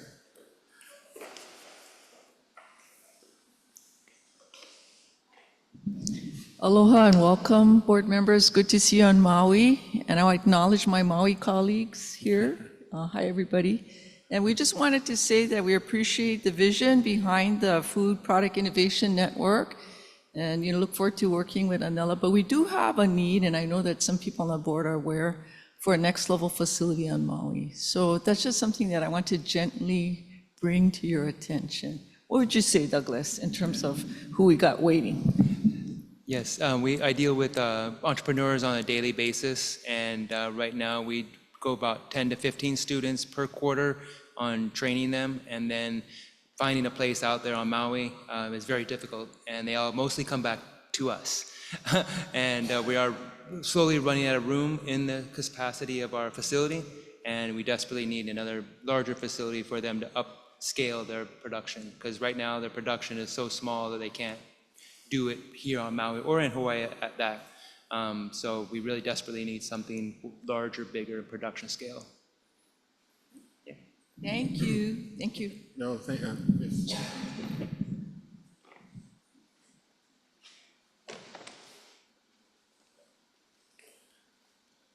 Thank you.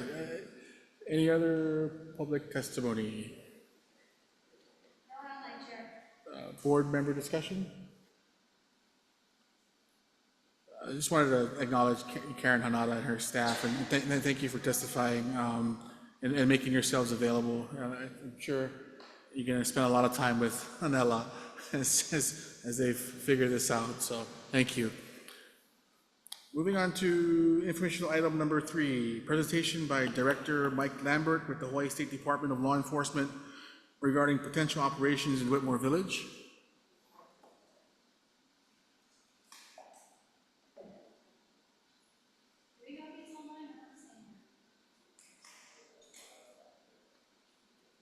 That's okay, we can defer that. Moving on to item number 4, presentation by Dexter Kishida with the Hawaii State Department of Transportation regarding food distribution, logistics, and the role of Maui's transportation infrastructure in supporting our ag markets. Sure thing. I will stall. Good. I was going to say good morning, but good afternoon, board chair, vice chair.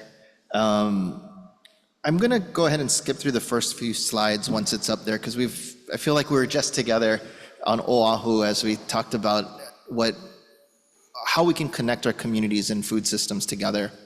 For Maui, we have an added challenge as a tri-isle county, and our Molokai and Lanai I would like to also add into the mix in the conversation because of their unique challenges in getting products to them and also products back. and as well as the need for infrastructure as we look at agriculture increasing on those islands as well. No worries. And much of what we discussed or has been discussed already today, I won't go into detail in repeating, because cold storage has been said at the last few ADC meetings and today again. So we definitely can triple underline the desperate need that our ag sector has for cold storage. It's both expensive in Hawaii, but also just non-existent on many of our neighbor islands, Maui included. We can skip to slide 3.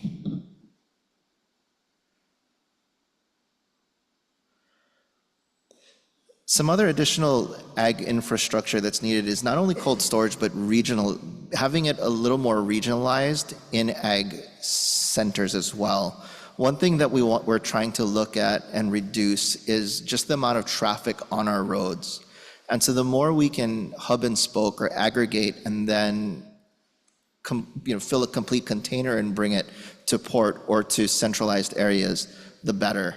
So with that, as ADC looks to build out both FPINs or other food hub aggregation sites, please engage the Department of Transportation to help work with you on either traffic studies or looking at best times and best ways that we can move product. Because many times it's just looking at off-peak times and maybe alternative roads that we can use instead of main highways to get to final destination.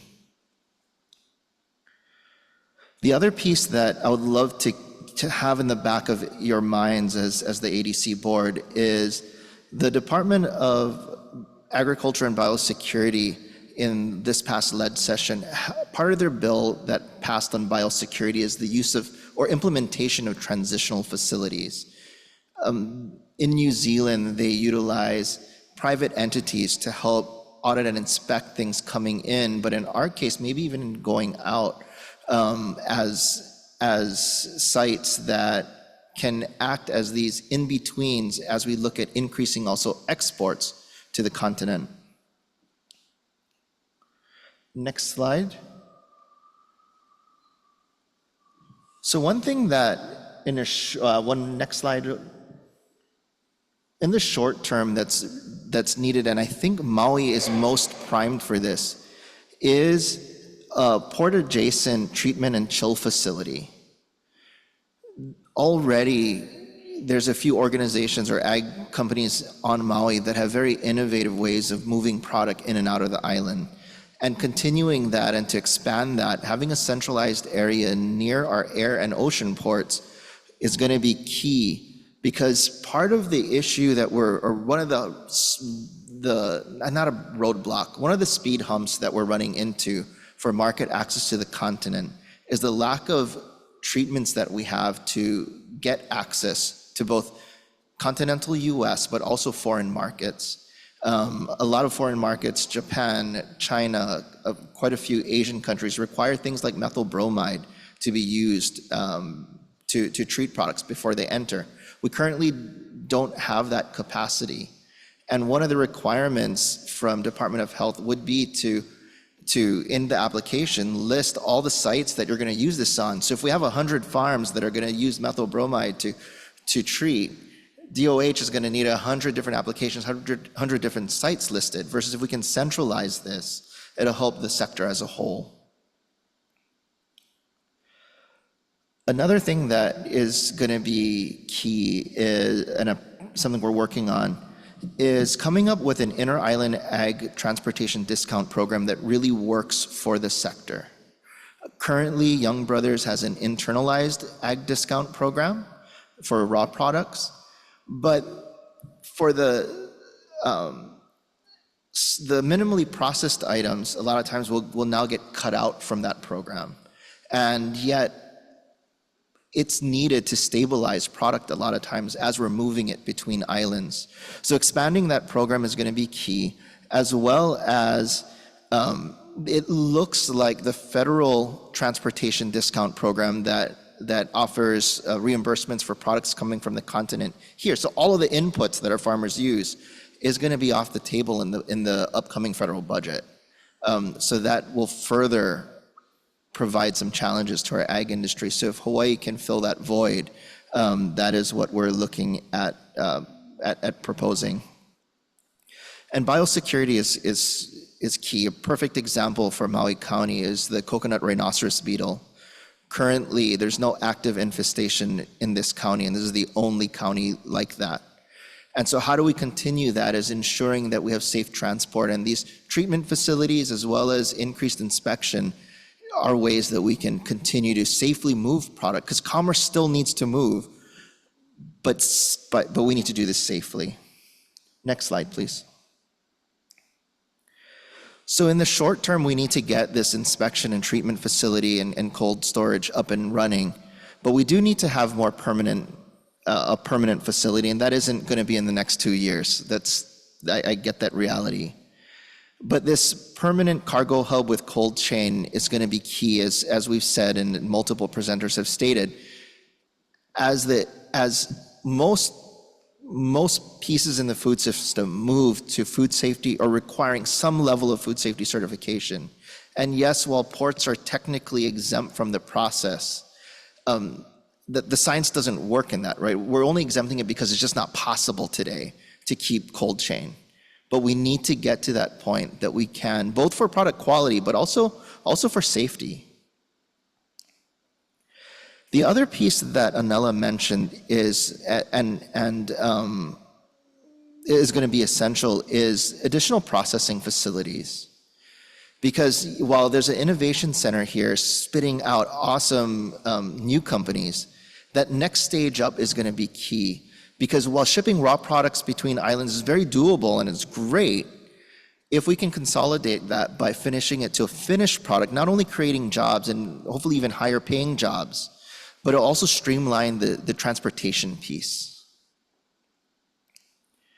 And I think, as I shared on both other islands, piloting shared logistics is going to be key. One thing that we need to do at our ports, and I really need ADC's assistance in making this work, is moving, at the very minimum, moving the food less than container load program out of the port, out of being aggregated at the port.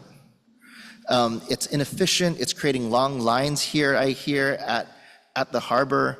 So if we can remove that by creating or enhancing current capacities of food hubs and aggregators to fill full containers and then bring it to port, that'll streamline and create the efficiencies we need at our inner island facilities.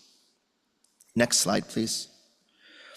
And the continued alignment for our institutional market is, as was mentioned both in the action items and later, DOT is committed to continue to working with the DOE, ADC to ensure that this network of regional kitchens will work. And part of that is the logistics, because both food coming into the facility but also leaving the facility needs to be timed right, because we do have choke points in the Whitmore-Waihawa area currently. And at this point, we're not planning to build a new bridge.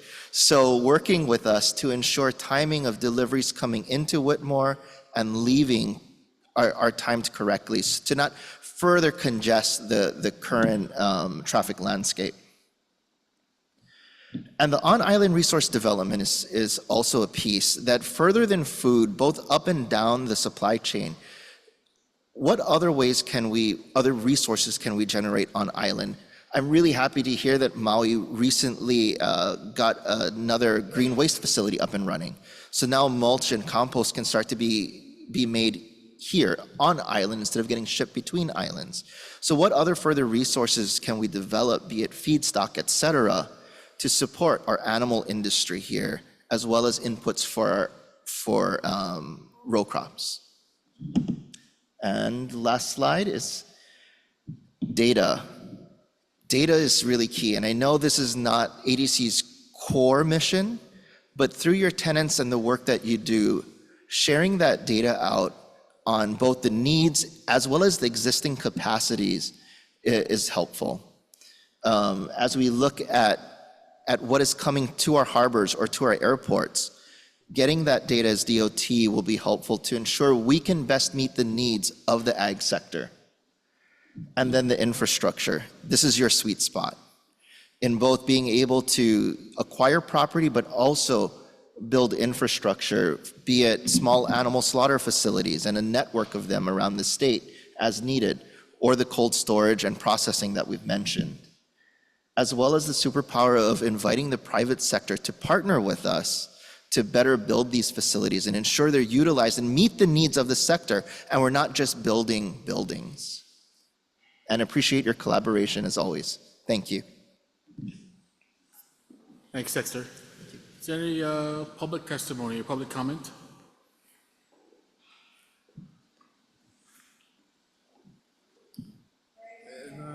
Any board member discussion? I just had one, Dexter. You know, you talk about infrastructure, and then you talk about that coordination.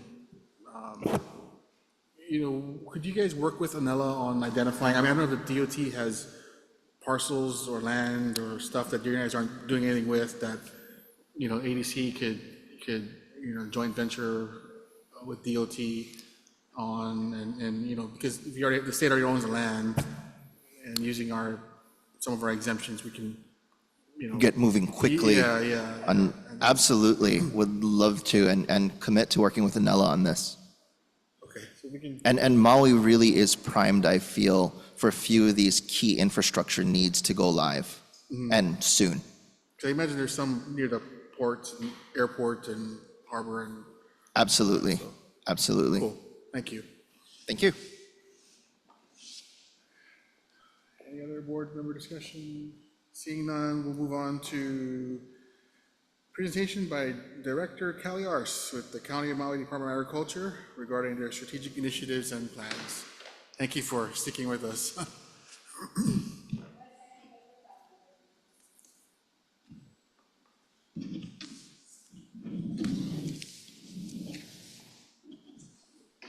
Aloha, good afternoon, ADC board members. Mahalo, Executive Director Wendy Gady, for inviting the department to share about our County of Maui Department of Agriculture. Today, I also have our Food Access Coordinator if there's questions regarding food security. Next slide, please. For those of you that don't know about the department, a little background is that the department was established in July 2022 after a successful electoral vote in 2020. The first 6 months started off with just Deputy Director and I, and we did a countywide assessment with stakeholders to determine what the 10 priorities were, and these were identified as the 10 priorities. Could you go to the next slide? Thank you. And those are the 10 priorities. We have been working on trying to accomplish needs from the community based on what's the low-hanging fruit, but trying to work to achieve accomplishments kind of at the same time. So we're working on multiple things. Next slide, please. Highlighted department accomplishments include, for the first 3 years, we've completed our 5-year strategic plan. The focuses are 4 areas: market development, infrastructure and facilities, access to capital, expertise and information. We also assumed management of the County Ag Parks program, which was formerly with the Mayor's Office of Economic Development. And we developed the Agriculture Resource Directory as a result of the fire and the impact that it made on the farming community. Those are available on our website, and I've also brought copies of the strategic plan and the Ag Directory for your board. Next slide, please. The highlighted accomplishments for the first 3 years included establishing a Maui County CRB working group. This group is composed of multiple agencies, including Hawaii Department of Agriculture, the MISC, which is the Invasive Species Committee, and the various departments in the county. And we come together to meet on what are action items that the various agencies are doing to protect Maui County and the advancement of the CRB, including Kalawao County and Kalaupapa. Next slide, please. The other major accomplishment since we opened in July 2022 is starting with a staff of 2, I've been able to increase the organization by evolving into 5 divisions that you see here. We have a grants division that offers grant opportunities to our farming community, which I'll go into further detail later. We have a food security division, advocacy and education division. We have an ag operations division, which provides vegetative management and some sort of security down at the Kula Ag Park. And we also recently just expanded our department to include an ag conservation section. Next slide, please. The grants division highlights are for fiscal year 23, we assumed management of over 50 agriculture grant contracts that originated from Office of Economic Development, totaling $7,563,000 that funded 7 Maui County projects. Also in fiscal year 23, the department had a separate $500,000 grant subsidy, which also awarded 7 ag projects. In total, 12.05 million awarded in fiscal years 24 and 25 was awarded to 93 agriculture projects. Next slide, please. This is a better photograph or graphic of the grants that has been awarded in the last fiscal years 24 and 25. And as you can see, we are in the process of awarding for fiscal year 26, 14.35 million. The priorities for the funding are divided into the various buckets that you see on the side. Infrastructure, operations, education, food security, livestock, Molokai and Lanai ag, non-food ag, which includes turf, flowers, potted plants, etc., that are also important parts of our agriculture industry. Another 2 buckets are production of cultural crops that include Niu, Kalo, and Ulu. And we also have a last bucket for recovery. Next slide, please. Okay, this slide is a graphic of a donut that represents the fiscal year 25 grant awards. And the highlight that I would like to point out is that 22.7%, which is the largest part of the donut, is grant funding awarded for equipment purchases. 20% was awarded to farmers and agribusinesses for infrastructure. 14.5% of the funding was awarded to food production projects, and 11.8% awarded for educational programming. I've also included in your packet another slide that has grant distribution by districts of Maui County. Next slide, please. Okay, the food security division highlights include 3 years of work into developing the Maui County Food and Nutrition Security Plan.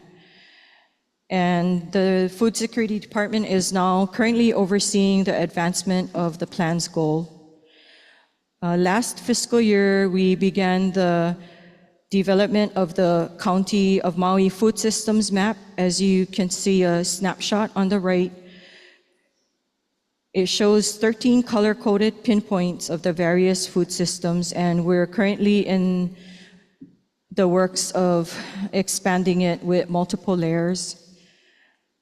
You'll also get a copy of the Food and Nutrition Security Plan in your packet. Next slide, please. The Ag Education and Advocacy Division has been working hard the last 3 years to track legislation and county bills and providing testimony. The bullet points there are a few of the topic items that we've been keeping track on. And as you can see, our agencies align with a lot of these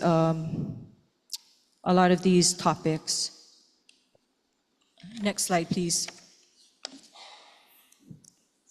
Ag Operations Division provide the ground maintenance on the common areas in the Kula Ag Park, which is the one park in our County Ag Park program.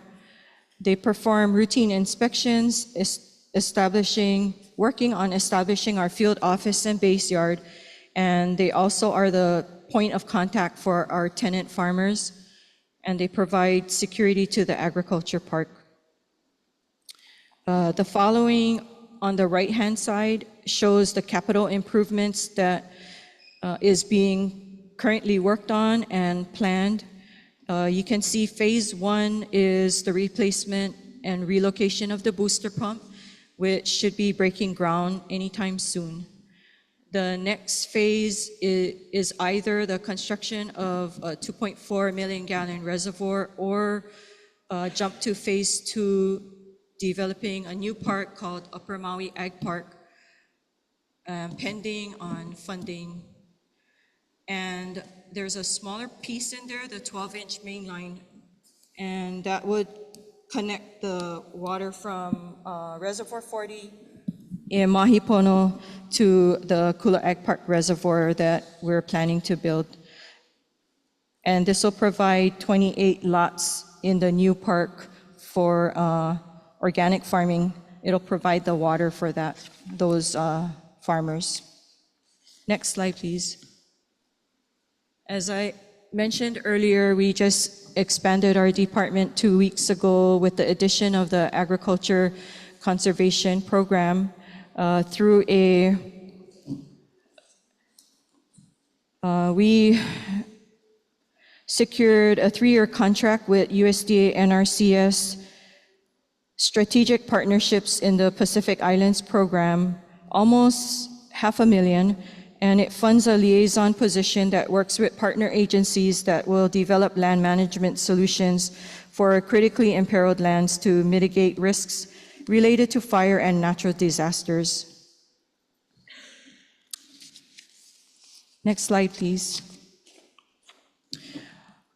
Our department has been busy working at trying to share our presence in the community and to also network with other agencies. And these are just some of the events and activities that we've have participated in the last 3 years. Next slide, please.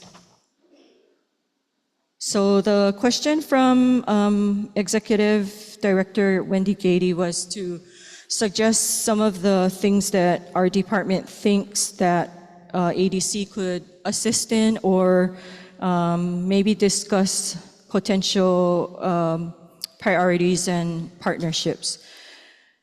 So we had just like a 1 week or less to, kind of get together, and Deputy Director is not here. Heva is not here at the moment, but the things that we discussed was to, can you go forward one more slide, please? Thank you.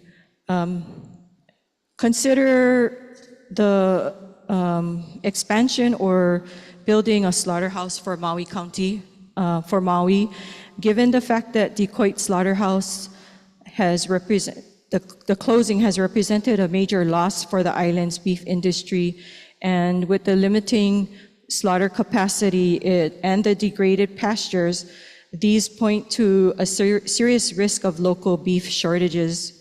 And current facilities that exist for slaughtering are either privately owned or can only allow a limited number of additional head of cattle and other species. Another infrastructure I'd like ADC to consider, and Dexter had pointed out this, is a biosecurity facility. A third one is an aggregation center or aggregation centers that are centralized in farming communities in Maui County, especially for small-sized growers to have access to cold and dry storage, washing and packing, and could serve as a market for growers. And on my island, Molokai has a really good example of centralized agriculture infrastructure. It has a agriculture cooperative, and it's near the state ag park. We also have, the airport is nearby. We have Larry Jeff's son operating the cooling cooperative, and we also have the slaughterhouse, a small slaughterhouse. And all of those are integral in agriculture community, and I would like to see more of those in other communities like Kula. And of course, to develop it in a way that it fits the agriculture production that that area is doing.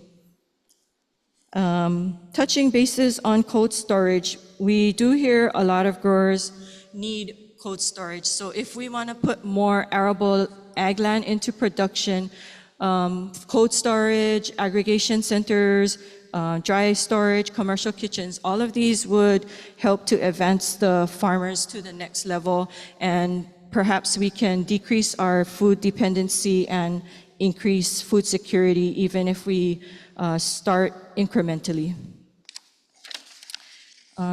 That's all I have. And that's my contact information, and I'll leave some cards with the information with Ingrid. Thank you.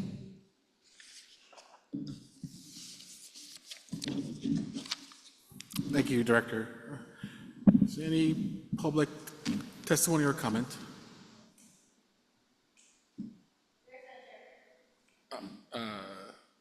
Hand it up. Online. Ingrid, someone online. Hand it up. Aloha.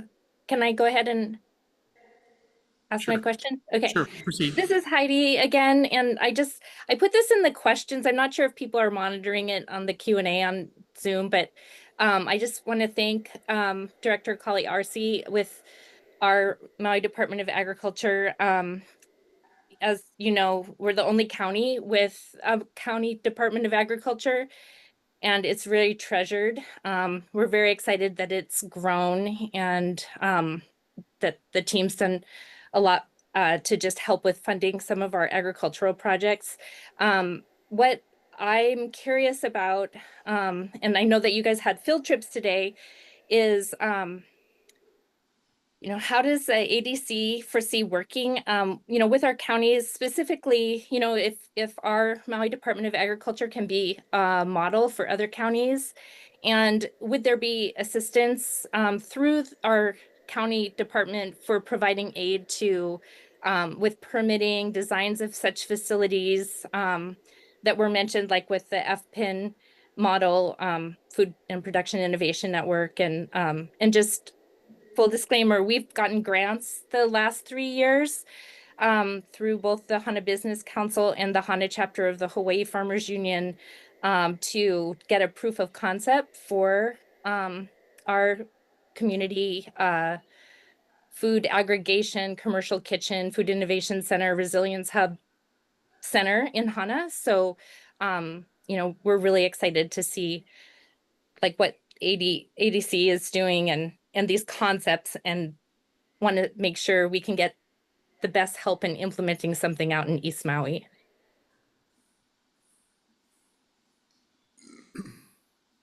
Thank you, Heidi. I can just comment a little bit. I think, this is the first time ADC has come to Maui physically to have a board meeting, and, we are going to have one on the Big Island, and we're looking at, formalizing a statewide mission of the agency. And so, part of this is like the excursions. It's fact gathering and meeting people and all that too. So, it doesn't have to be just through forums like this. Please reach out to the executive director's office. Please reach out to the staff. And if you have ideas and where you think ADC should be partnering or working on, I mean, we're all ears. And then it's kind of a blank canvas right now. So, please continue to engage. Director. I also like to add that the department has been very institutional in securing congressional funding for Maui County. Fiscal year 24, we secured $1.3 million for Molokai, Sustainable Molokai, to support their planning for their centralized food hub. We're currently working on, we're waiting for our results for the request for the $2.5 million for Hana Business Council. We all know that the federal funding is threatened, so we're crossing our fingers. And in the future, if the Ag Development Board is interested in learning more about the Department of Agriculture, we'd be happy to have a one-on-one meeting. Thank you. Thank you. Any board member discussion? Sure. The board member Okimoto. Hi, colleague. Great presentation. Thank you. So how do you, besides federal funding through those things, how do you sustain this department that you run? Okay, thank you for the question.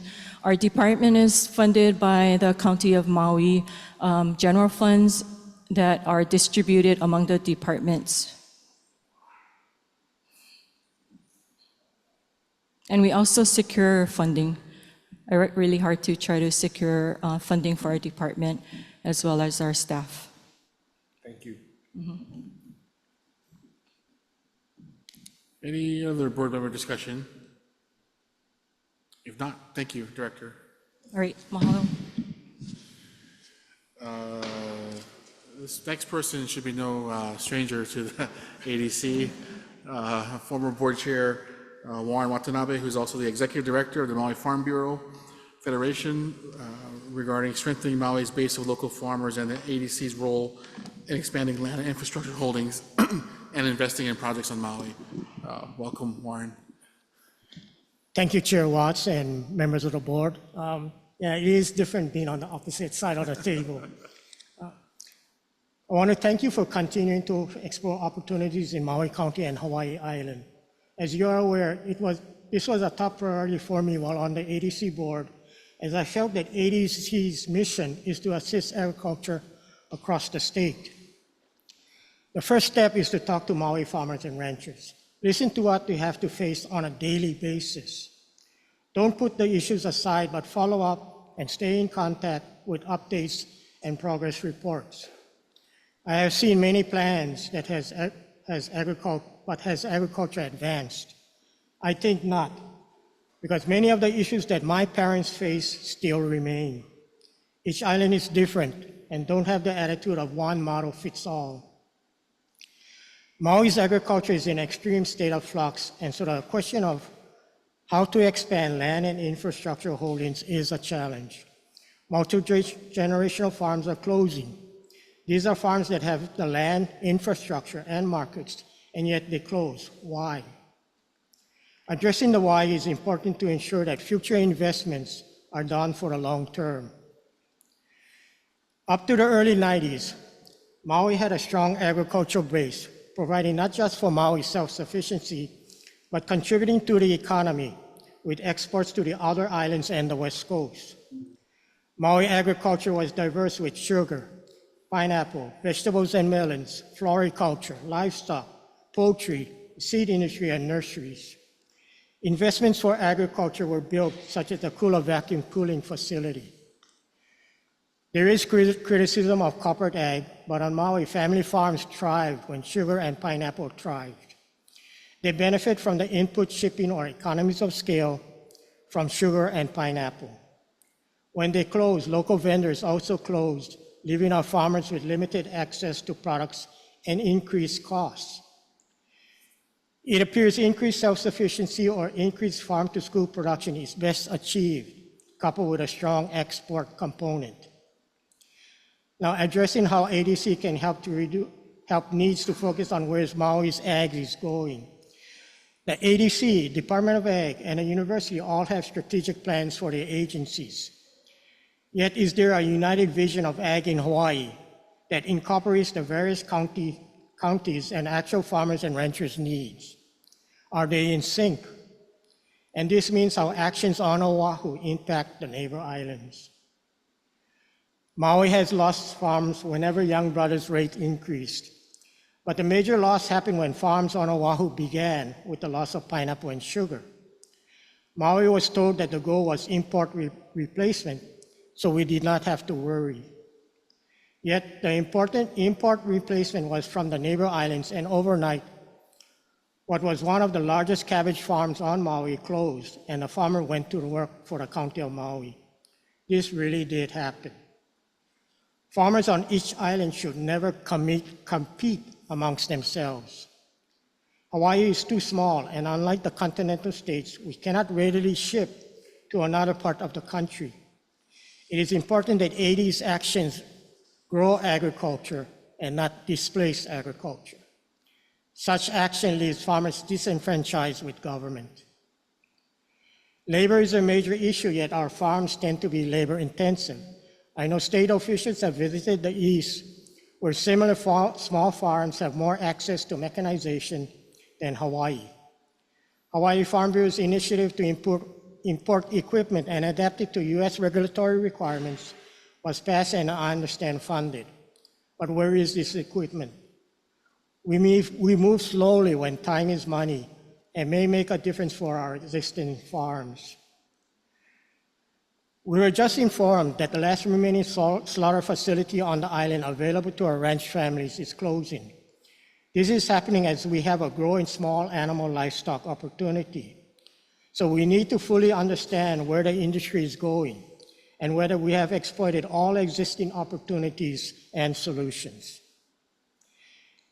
And we as a state need to understand where water for agriculture stands. Our large sweet potato operation closed due to inconsistent water supplies, and they closed quietly without fanfare, just as most of Maui farms have closed, and I think statewide. No one other than those in the business are concerned, so what will it take for others, for the community as a whole, to be concerned about where we are going? We all heard about the water situation in Lahaina, the Kapalua. This is a golf course, but what if it was a farm?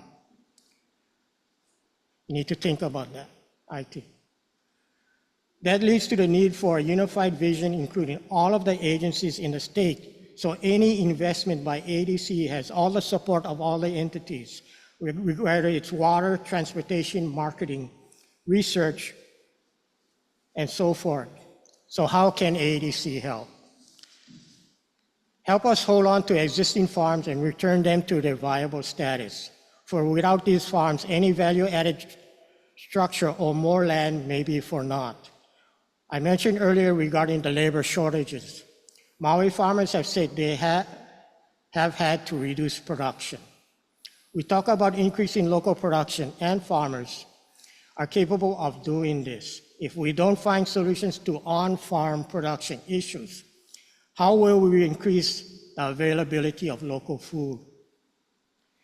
As the plantations closed, there were major federal dollars invested in these areas through, I don't know if you remember, the RETA program.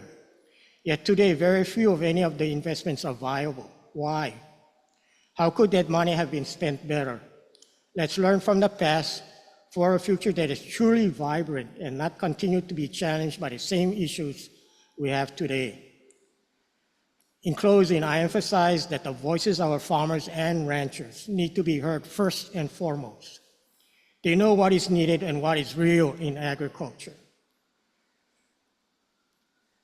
It all starts, as I said, it all starts with them. And don't get me wrong, we do appreciate the resources and funding from the state and from Maui County.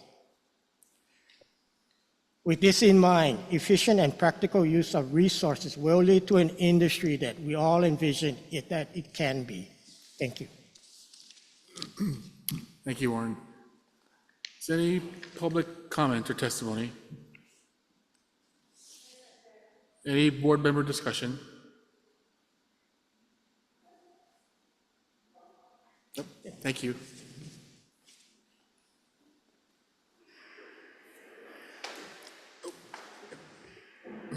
Moving on to informational item number 7, presentation by Kalani Ka'ana'ana, Chief Executive Officer with Hawaii Green Growth regarding their statewide sustainability framework and regarding that, including the Aloha Plus Challenge. Thanks for joining us, Kalani. Yeah. Aloha e ko Maui, a me ka papa alakai, Chair, Vice Chair, members, mahalo for having me. A shout out to Dr. Hokuana for the chair, because Ana like broke this pretty chair. How's everybody doing? I know it's been a long one, so I'm gonna try to make it brief, but really excited to be here. I wanna start with a couple of caveats. Forgive my back facing all of you, it feels a little bit weird, but I'm not from the agriculture space. And I wouldn't say that Hawaii Green Growth is either, but I'll start with a bit of an anecdote and a funny story. So I left the Hawaii Tourism Authority, I took 2 months off. I said, I'm not gonna do nothing. Of course, my father wasn't thrilled. I got the job at the Hawaii Green Growth. I called my father, I said, Dad, I got one job. It was about time. I said, mahalo, Dad. He goes, what you guys do at Hawaii Green Growth? He goes, you guys grow weed. I said, no, Dad, we don't grow weed. And so with that in mind, I hope to clarify a little bit about who Hawaii Green Growth is, what we do, and what our purpose is. Hawaii Green Growth, or HGG, was launched in 2011 as a public-private partnership, bringing together a diverse slate of stakeholders, including community members, nonprofits, businesses, federal, state, and county, and educators and youth to work toward a coordinated sustainability framework and its realization by 2030. Our mission at Hawaii Green Growth is a trust-based network that drives collective impact through measurable concrete action, inspiring local and global communities to advance regenerative economic, social, and environmental goals. Our approach is based on a collective impact model, and some of you might be familiar with it, and if you are, I'm sorry. But for those of you that weren't or aren't, like me, I had to learn this in the first 90 days, which was last week, Tuesday. But the collective impact model has 5 key parts. The first is a shared vision, a common agenda, and for us, that's the Aloha Plus Challenge. We have shared measurement systems. The public dashboard that's hosted on a .gov website for Hawaii is that shared measurement, provides accountability and transparency. We work toward mutually reinforcing activities. I think you've heard many calls for that here today, alone in addition to, I'm sure, many others that are already happening. Continuous communication is part of our work, and so we host working groups and policy and ledge working group, and we have an SDG Youth Council, and all kinds of ways that we try to ensure constant communication. And then finally, a backbone organization, and HGG plays that role in the model. We're not a single agency. We connect partners. We don't actually plant trees or plant food or anything like that, but I think our work is really cultivating partnerships. And I think that that's how we sort of farm and harvest the kind of progress that we want against these goals. In 2018, the Hawaii Green Growth was recognized by the United Nations as a local 2030 hub. What that meant is that Hawaii is recognized as a global leader in the implementation of not only our local goals, which are the Aloha Plus Challenge, as well as the UN's 17 Sustainable Development Goals. And so what we try to do is we leverage that recognition, the partnerships, and the opportunities that we have to, again, build on our progress here in Hawaii first, and then inspire action globally. Now, going back to the Aloha Plus Challenge, it was launched on July 7, 2014 by former Governor Abercrombie. And really, since then, we've catalyzed political leadership of every administration since. And as recently as the last legislative session, SCR 183 reaffirmed the legislature's commitment to the Aloha Plus Challenge and the 6 goals, which include clean energy transformation, local food production and consumption, natural resource management and watershed protection, waste reduction and circular economy, smart sustainable communities, and green workforce and education. Our dashboard is our shared measurement system, like I mentioned earlier. I think you heard Dexter mention the need for data and collecting data and sharing data. Perhaps we can collaborate there. But why does this matter? Why does Aloha Plus matter to you all and as partners in the room individually and to us as Hawaii? Really, I think ADC's statutory mission goes far beyond the land leasing that you did in your action items. We know you guys do so much more and have a mission to do so much more.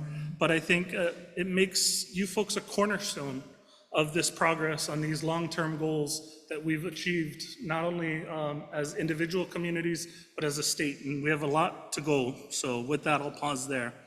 You know, when I think about potential opportunities for how we can align, I think the first one actually already came up.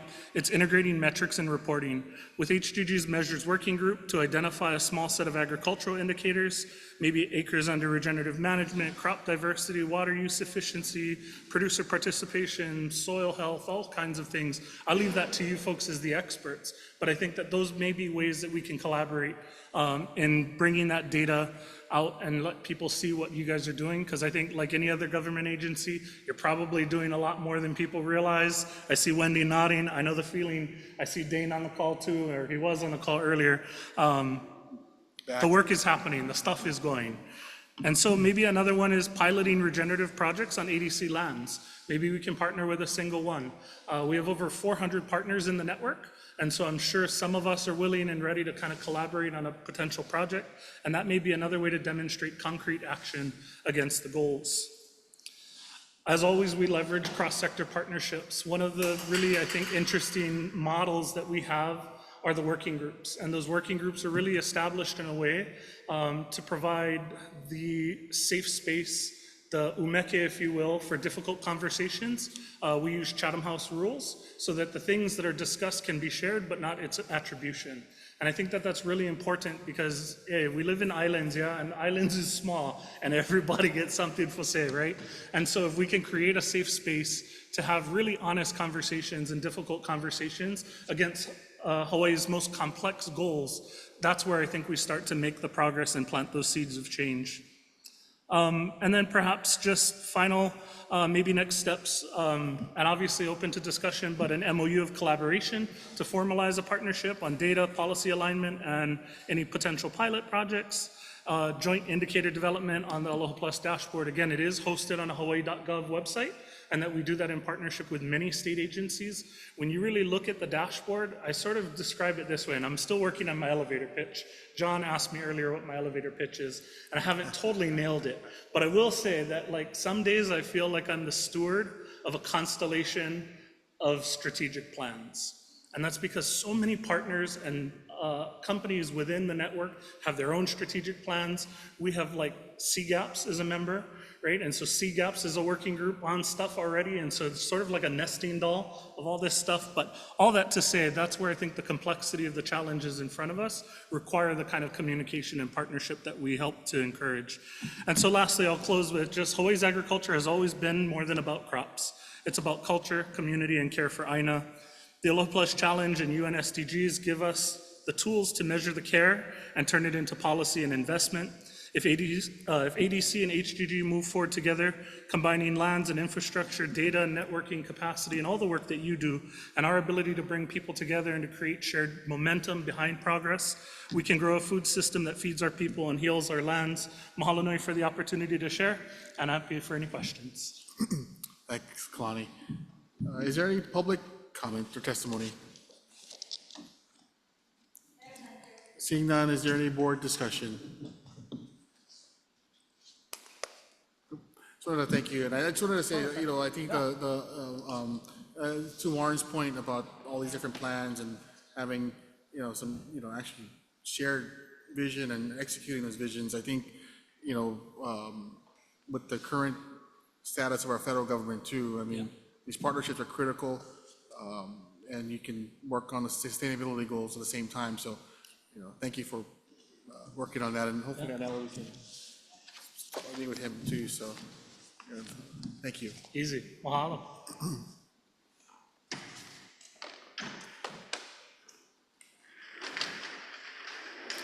Next, we have John White, Chief Executive Officer, Hawaii Farm Project, regarding infrastructure investments and update on Maui Gold and Hawaii Farm Project priorities.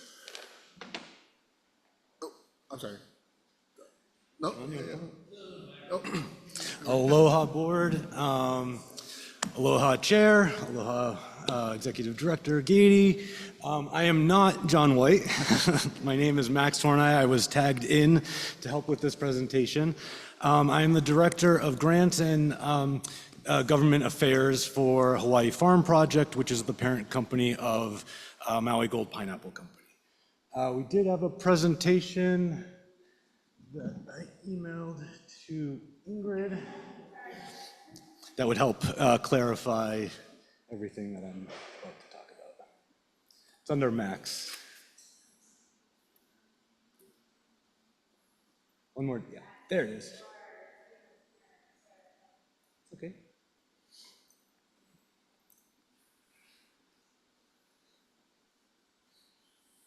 And by the way, thank you so much for making the effort to come to Maui County. I think this is a historic visit, and it's just that much more impactful, I think, to be able to discuss what our challenges are and our opportunities are when you're able to see it firsthand. So thank you so much to all of you for coming up to the Pineapple Farm this morning on a site visit, just to see a little bit of the impacts that we're going to be talking about.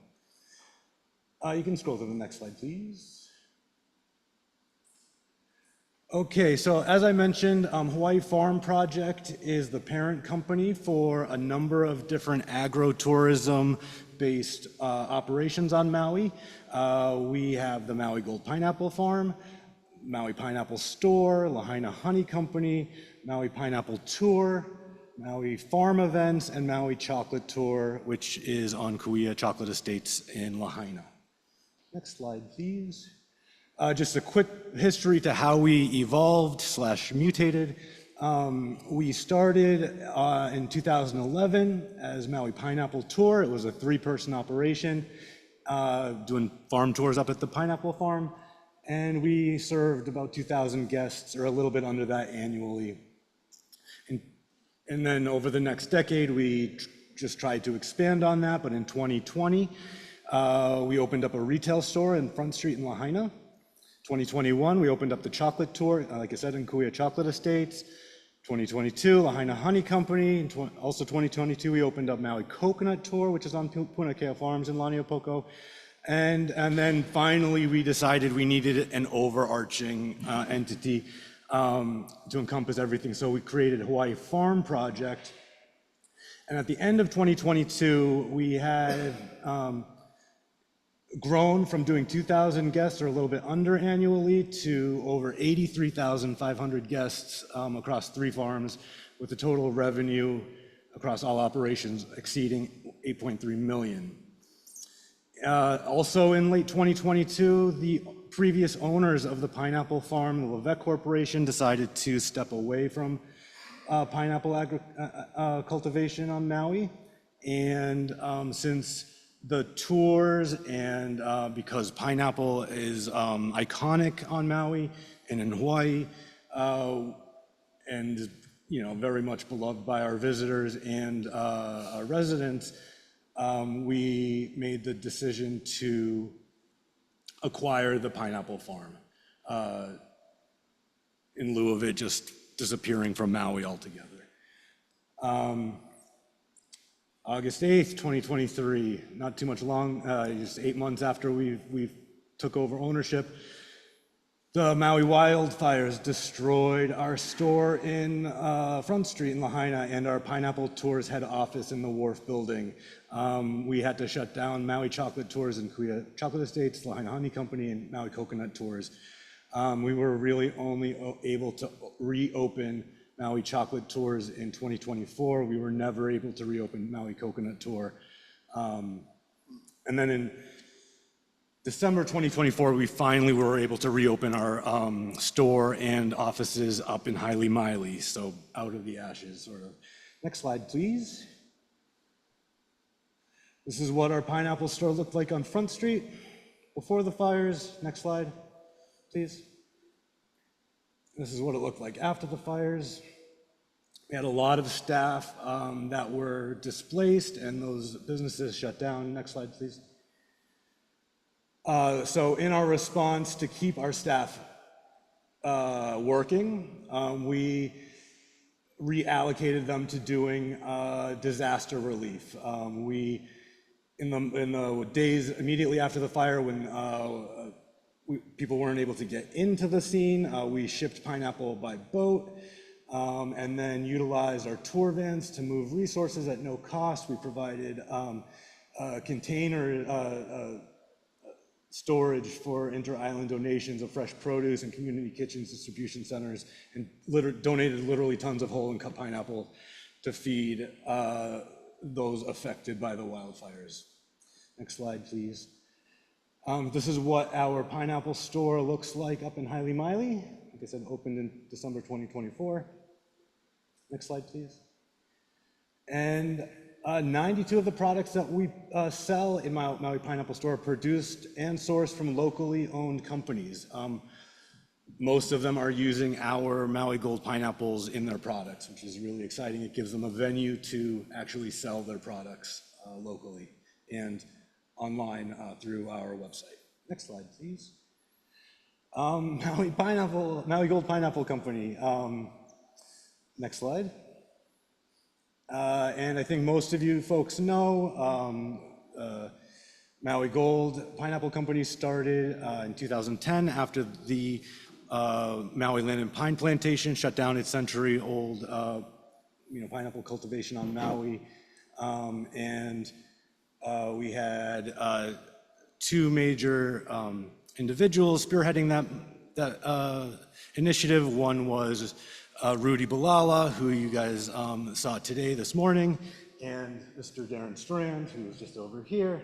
So thanks to them, both of them, and a number of other local individuals, we are still cultivating pineapple here on Maui.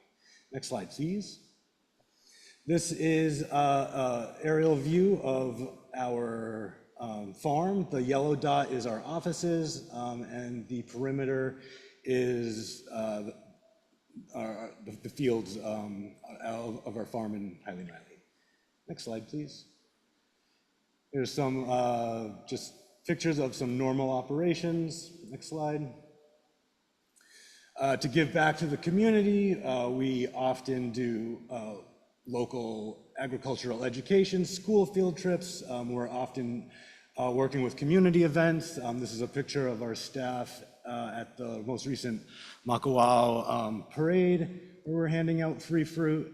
And most recently, we contributed pineapple to the Maui County Fair as prizes to the Healthy Baby contest. Next slide, please. Okay, so here are some of our stats. We employ about 34 local union workers in addition to the rest of the Hawaii Farm Project staff. Total between both operations, we have over 70 employees. On average, we produce about 50 tons of fresh fruit a week. 90% of that remains in the state. And there's a number of local products that utilize our pineapple in their goods. Online direct-to-consumer sales, we're shipped to the mainland US and Canada through Maui Pineapple Store. And in total, we lease 557 acres from Maui Land and Pine.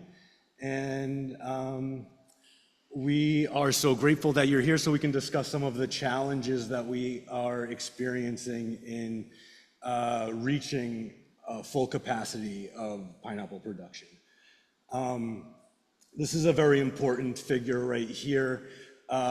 Since 2022, when we were really looking at the reality that pineapple was shutting down because the Leveques were leaving, basically. We started investing heavily in the farm. And between then and now, we have invested, this is mostly coming from the visitor industries, because they're the main customers of our pineapple tours. we have allocated over $4.3 million to farm operations just to keep it going.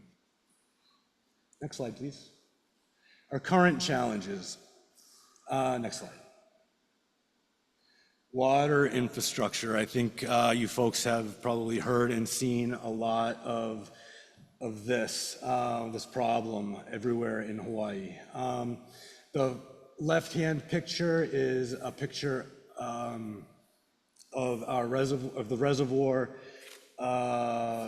immediately after the fire, a few weeks after the fire. It was damaged. The liner was damaged in the high winds, so the fire didn't actually reach the pineapple fields, but the winds were so strong it ripped the liner, and you can see that the capacity of that reservoir is quite impacted. The right-hand picture is a picture of what it would look like at ideal operations and capacity. And you know, our fields were and still are extremely affected by the impacts of drought and the ability to get water to our crops. And so when we are unable to have alternatives to surface water or pumping, you know, the options are pretty limited. The fire happened, as everybody knows, August 8th. I don't think that liner was repaired until, I don't think it started getting repaired until early 2025. So that was a pretty significant delay in regular water delivery. Next slide, please. Irrigation challenges. You can see on the left-hand side, this is what a healthy field would look like. On the right-hand side, this is a few weeks ago. Pineapple is a pretty resilient crop, but there's a tipping point for anything that's living in terms of water. And we have hit that with a lot of our fields. Next slide, please. Ungulate damage. This is a big one for lots of farmers on Maui. We are definitely getting literally eaten alive by access deer and feral pigs. You folks that came up were able to see that firsthand. It's pretty devastating, especially considering the investment that went into that, into those fields, and the fact that they're, you know, our crops are hand planted. And so when we see these impacts, not only is it heartbreaking on a work, you know, investment, but also a financial investment. Executive Director Gady, you had asked us to put together maybe a number for what the cost of those impacts might be. And we crunched some numbers quickly, and it came out to about $165,000 per acre when you're looking at the investment and labor that goes into planting, maintaining machinery, and then the loss of the harvest. We're looking at about 20 acres right now that are impacted like this. And so right now, these impacts are about, you know, over 3 million, I think 3.3 million and some change, which is pretty significant for a struggling farm. Anyways, wanted to show you that. Next slide, please. This is an aerial view of the gulch that separates a couple of our fields. We were able to get some funding from the state back in 2023. It was just $90,000 to do some fencing, but you can see a direct impact for the fields that don't have fencing up against that gulch versus the fields that do have that fencing. And the deer just come up out of that gulch in the evening and mornings and just enjoy themselves and feast away to our detriment. But next slide, please. This is some of the steps we've tried to take so far to mitigate the access deer. We've also worked with the USDA in terms of a hunting program. Everything is expensive to implement, but it keeps the farm alive. Next slide, please. This is field 264. This is just a crop that is actually healthy. Next slide, please.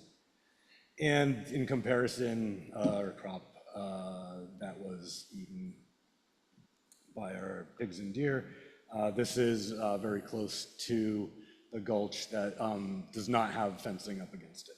Next slide, please. Looking forward, next slide. We have a lot of opportunities, so it's pretty discouraging when we're talking about the impacts of access deer and drought, but there's a lot of potential here if we can get those mitigated, and I think there are realistic solutions to those things. But we are moving forward with processing value-added products. We have a processing facility that was kind of left to deteriorate by the previous owners, and one major component to our recent investment was tracking data. So it became very, very helpful in relationship to analyzing where we could implement new initiatives.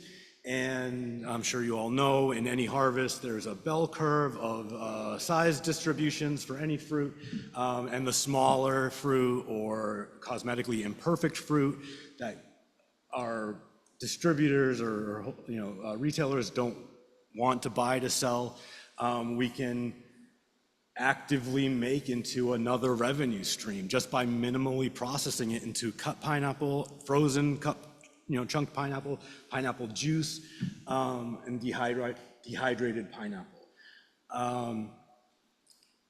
That said, we also recognize that there is a bit of a desert for agricultural processing facilities and cold storage. I heard that time and time again today. And so we wanted, as we were renovating our cutting room, our processing facility, to be forward-thinking and consider the needs of other agricultural growers on Maui. And so we're installing equipment that we might not be able to use, like an industrial steamer, but other producers of ulu and kalo, they might,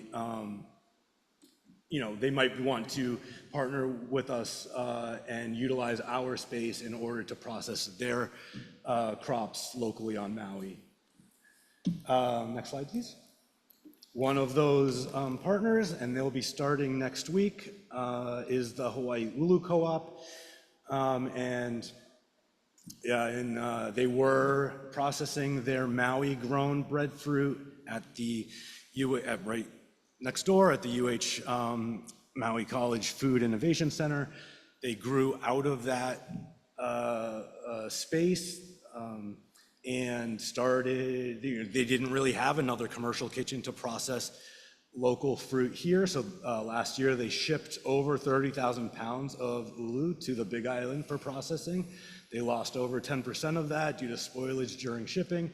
And then they had to ship that back to Maui for the Maui customers. And that's a huge waste in a lot of different levels. And so if we can keep Maui grown crops processed here on Maui, packaged here on Maui for Maui residents to consume, it's just a smarter way to move forward. And for ways that ADC might be able to help, we absolutely need help with infrastructure in regards to water system, just consistent water delivery. We need infrastructure help or funding for the access deer and ungulate situation.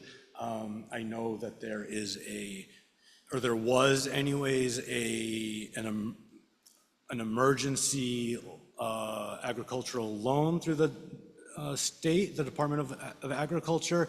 The latest iteration of the governor's emergency proclamation for Maui access deer impacts did get renewed at the end of September for its 23rd version. That expires at the end of November. And I couldn't get a straight answer from the Department of Agriculture if they were still implementing that emergency access deer loan program. So if ADC is able to advocate for the need and the real impacts of remediating access deer impacts, I guess, that would be extremely helpful. And next slide. That's basically it. Thank you so much for your time. Here's some of our staff. This is actually when we were on ABC News, the Made in America edition. Next slide. One last slide. Okay, we don't have to do it. It was just a rainbow over our farm. So, but thank you so much for being here. In terms of what we might be able to offer to ADC, we would be happy to be available as a resource if there's ever any interest in learning about the model where it's a symbiotic relationship between the visitor industry and the agricultural industry and how they can support each other. Like I said, the Maui Pineapple Tours, just since 2022, was able to keep the pineapple farm afloat by transferring over $4 million into farm operations. It's a real help to have that type of leverage with both industries to keep everything running. And it's really the reality of being able to have the agricultural industry help the visitor industry and vice versa is really impactful. So thank you so much for coming up to our farm and hearing our challenges and opportunities. Aloha. Thank you. Does any member from the public wish to comment or testify? Board member discussion? Seeing none, thank you. All right, we're going to it. Item number 9, presentation by Jeremy Kimura, Director of Freshwater Ulupono Initiative, and Dr. Aaron Strach, Hydrologist, Stream Protection and Management Program, Commission on Water Resource Management regarding freshwater and agriculture on Maui, current conditions, constraints, near-term opportunities, and policy infrastructure needs.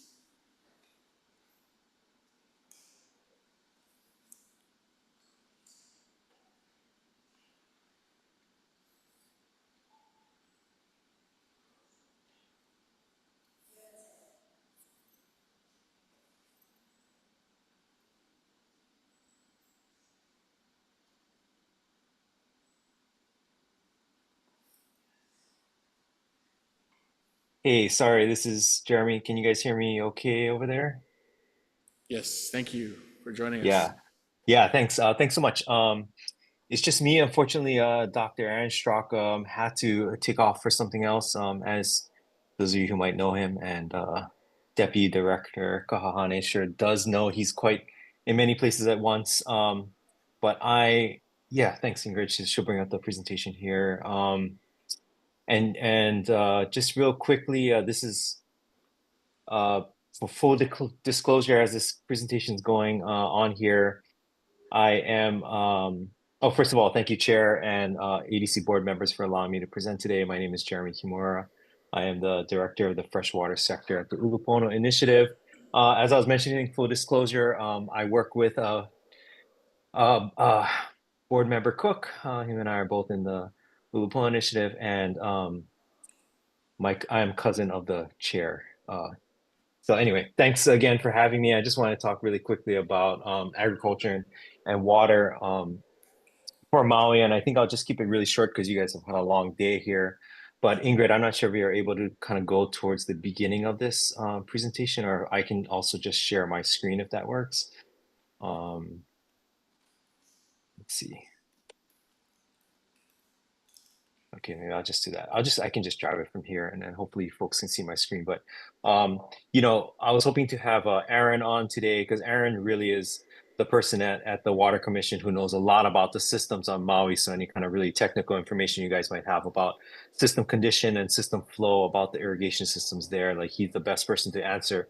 But between Deputy Director Kahahane and myself, I think we can both get any questions you guys have to him. But just really quickly talk about some of the conditions, some of the constraints, near-term opportunities, and what I foresee as really policy infrastructure needs around water and ag on Maui. And I think it's important to really echo a lot of the comments that Warren had said earlier in his presentation about, the farmers on Maui really are the eyes on the land and the eyes on the water resources there. And so there's a lot of really good institutional knowledge that comes from the folks who are working these lands and have familiarity with these systems. So, a great place to look for more information on how best to help them.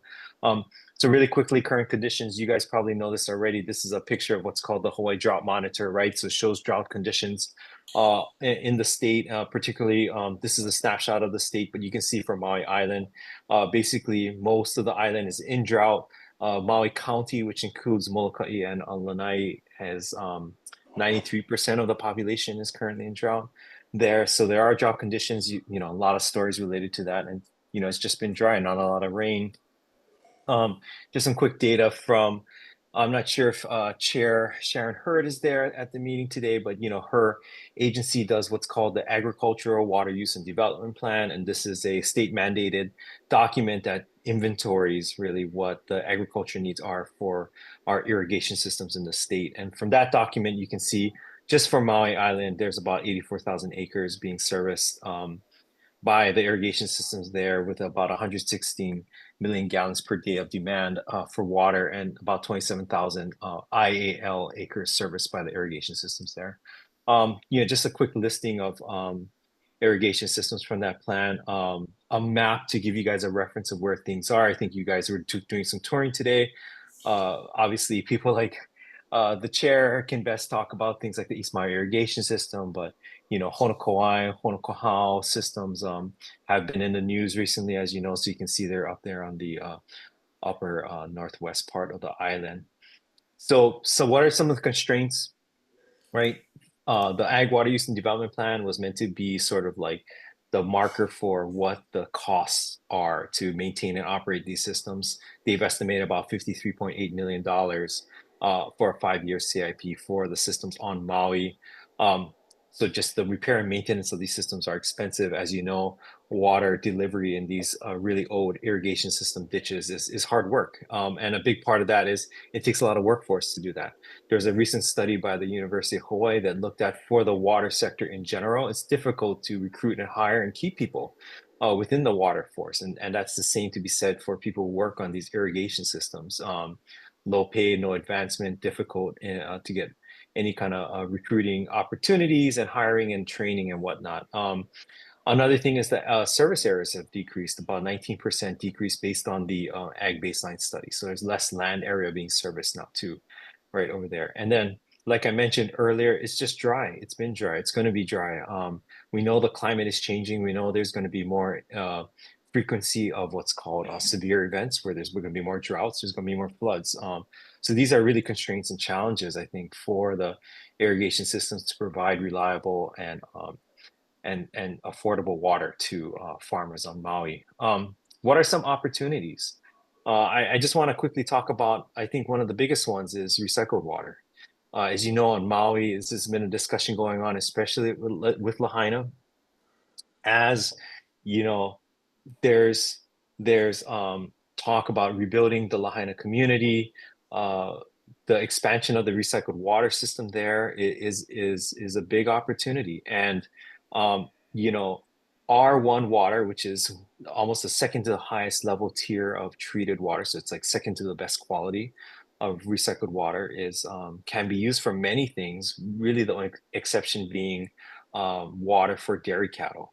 And if you look at what Senator Dela Cruz has done, really forward thinking in Central Oahu with his initiatives there, and how he's working with ADC to expand recycled water and really turn a situation of a burden for the city and county of Honolulu to an asset really for the ag industry by getting recycled water from the Waihua wastewater treatment plant up to the Galbraith lands. I think that's a model example of how we can turn something that's always been seen as a burden for the counties to figure out what to do with into a resource that can meet a larger need. So I think recycled water has a very strong potential there to meet the needs. And guess what? You can put it right in the ditch, and I think you need some minimal type of infrastructure adjustments to allow the use of recycled water for irrigation for farming.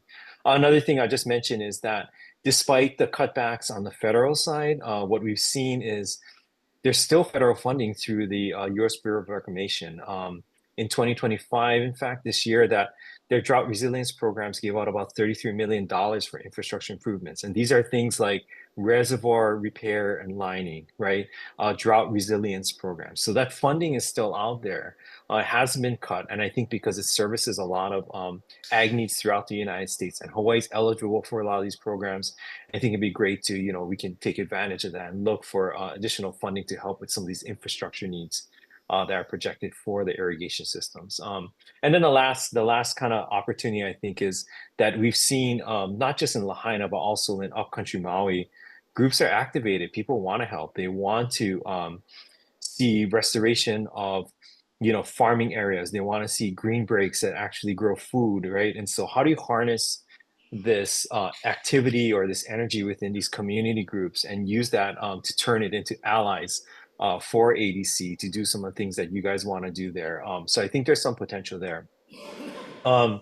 Maybe some policy infrastructure needs I think that maybe some things to look out for in terms of supporting water and ag on Maui is, how do we develop this irrigation system workforce? The Department of Agriculture, or the Department of Agriculture and Biosecurity, I think as it's called now, but I mean, they're basically running, when you have irrigation system, you're the equivalent to a water system, like a municipal water system, but maybe you have a tenth of the staff, right? So you need people with skills in like carpentry and irrigation, plumbing, electrical background. So how do you start building this workforce now so that you can counter this sort of like silver tsunami that's happening, where a lot of people who are certified and have a lot of institutional knowledge, when they start retiring, you have the next generation coming in to take over. Because as Jason and others know, like the folks on East Maui Irrigation System, Mark Vaught and others, it's tons of knowledge there,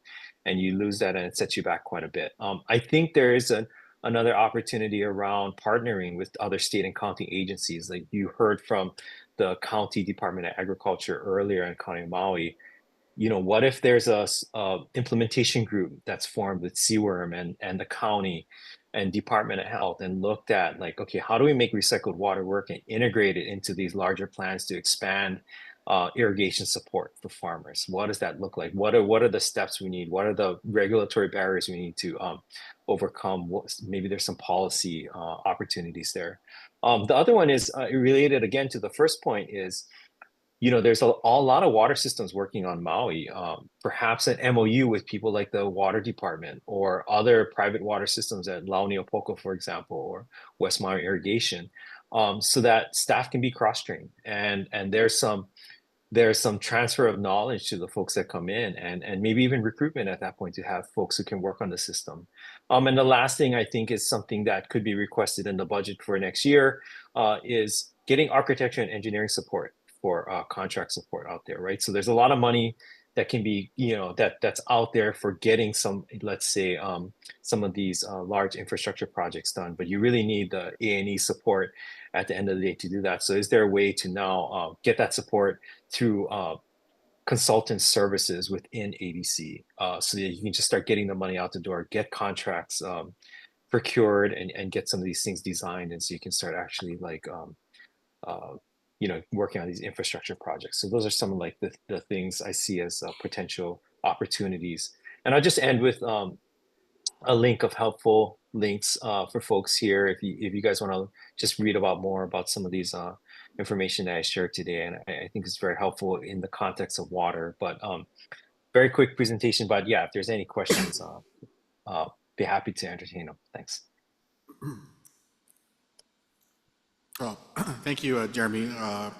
Anybody from the public has any comments or testimony? Board member discussion. Sure, I have a question. Sorry, Jesse, go ahead. Jeremy, can you share the most embarrassing story about Chair Watts from childhood with the board? Where do We I can start? take it at a private meeting, Jeremy. Sorry about that. I think we gotta do a. I think we gotta do that separately. No, nothing embarrassing. Obviously, nothing. And this goes a conflict. His mom and his dad and my mom are brother and sister, so that's why they're. But board member Hinazumi. Jeremy, thank you so much for the presentation. You know, what I think would be really helpful for us. It's on? Oh, sorry. Let me get closer.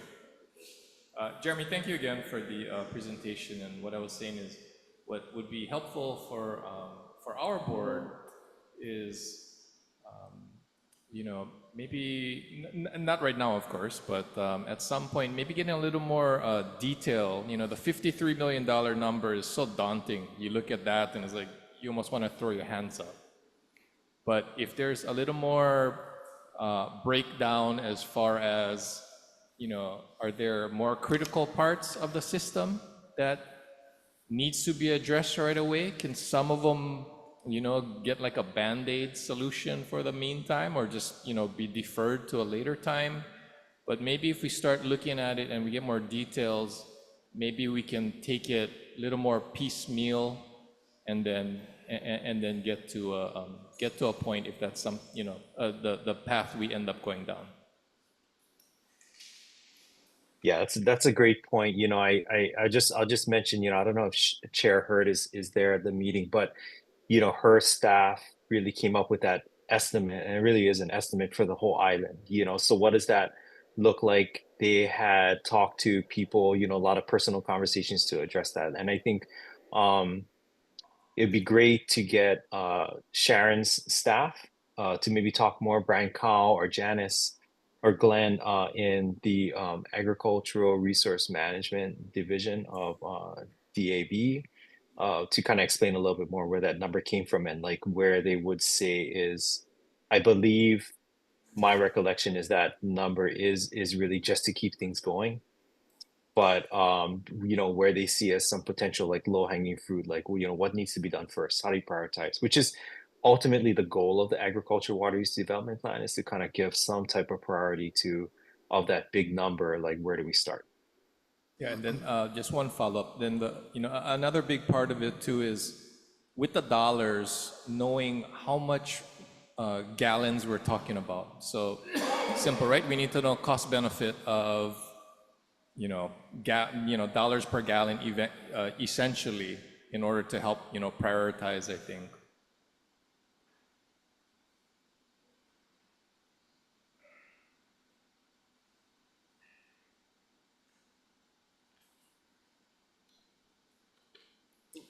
Thank you. Just one follow-up to Jeremy. The drought resilience grants, or what agency was that? Well, that was the U.S. Bureau of Reclamation, BOR. Yeah.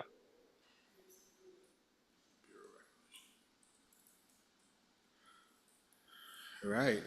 If there's no other board member discussion, thank you. Final. The president of the Hawaii Farm Bureau gets the last word. Yeah, that's, thank you. So, thank you for. Sorry, Darren Strand, president of the Hawaii Farm Bureau.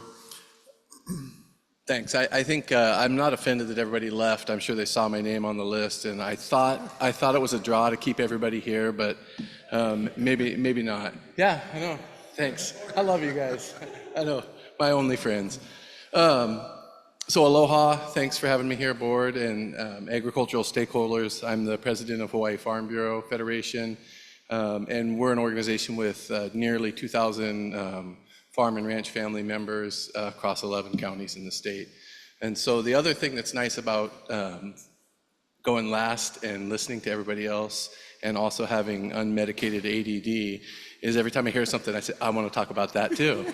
But first of all, I just returned from a trip from Rome, Italy. We were visiting my daughter there, and I think all farmers probably travel this way, but when we go somewhere, we're just like, where did this food come from? Where did you get this? How are you growing this? Where does this come in? And the food in Italy is unbelievable. And so at every restaurant, I was like, where do the eggs come from? And where does the meat come from? And the strange thing is it was almost offensive to them. It nearly all comes from Italy. And I understand that that's a country and we're a state, but I really nerded out on what they're doing as a country to drive such a successful program that it's just kind of undermining current in the community. And so they have a program called the Common Agricultural Policy Strategic Plan, and it's funded dually by the EU and Italy. And it's been in place for a handful of years. But at this point, agriculture and local food products account for 15% of their GDP. And to put that into perspective, in the United States, agriculture and our food production is 1.2% of our GDP, and in Hawaii, we're less than 1%. So I found that pretty interesting. You know, they put a lot of resources into it. Most of the funding is directed at key sectors, and they're focused on key issues. And they call it a green transition, tackling issues related to climate change, biodiversity loss, pollution, and then they do this through compensating farmers for voluntarily complying with programs. And so, you know, they're not regulating this change. It's the carrot approach to it. And funding goes directly to the farmers, and that increases, and it goes directly to the farmers on a per acre basis when they participate in these programs. And so I found that interesting too. And as a farmer, I think we would like to see more of that type of funding that comes directly to the farm, and especially farms that are having some success. Those kind of things can work. They also have a program that they call the Circular Bioeconomy Strategy, and this is designed to promote the development of clear, manageable regulatory frameworks. And I think when you talk to a lot of farmers, we're not really sure what the regulatory framework is, and it changes very frequently. So I can appreciate that. And they invest in local level operations and infrastructure. And this is a lot of what you're doing. Is they invest in local level operations and infrastructure that promotes integration between vertical sectors, and that's like supply chain issues, and horizontal sectors. And they're really motivated to form cooperatives between similar businesses. So it's very similar to a lot of things that we're doing here. And then the other thing that was really interesting to me is there's a lot of energy and funding going into data collection. So they're requiring all the farmers that participate in this program to load data up into a GIS program and do that. And one of the things that they're finding is because the newer farmers and the younger farmers are more tuned into these types of technology and data collection, they're really incentivizing a transition into young farmers. And, you know, I have to be careful with our membership because we have a lot of old farmers in our membership, but we also do want to promote new farmers and young farmers. So I just wanted to share some of those stories of that trip with you. And I think you guys probably travel the same way when you go somewhere, you just dive into the local agricultural programs. And so here are some of my thoughts on what we can do together with ADC. And I think one of the important things is I definitely see, obviously, the Farm Bureau and the ADC and the other agencies as partners really working on the same problems towards a common solution. But I want you to see the farmers as part of that partnership too. And so it's challenging for boards like yours to go out and do field trips. And thank you for coming to Maui and going out to the places you did. But it's very challenging for you guys just to decide one day, hey, 3 or 4 of us want to go somewhere and visit a farm or talk to a farmer. But individually, please engage the farmers and businesses on your islands and in your community. And as programs come forward, the best litmus test is, call 2 or 3 farmers and ranchers and ask them, what they think about these programs. And, obviously, farmers are going to talk about access to funding and grants. And, there's been examples of partnerships with the ADC and other agencies that Maui farmers have received funding to improve their on-farm irrigation systems. And these are grants really directed towards small farmers, and there's been a lot of success with that. And again, I think anytime funding can go directly to farms and ranches that are often viable but struggling, they're going to know what to do to protect their business and the industry.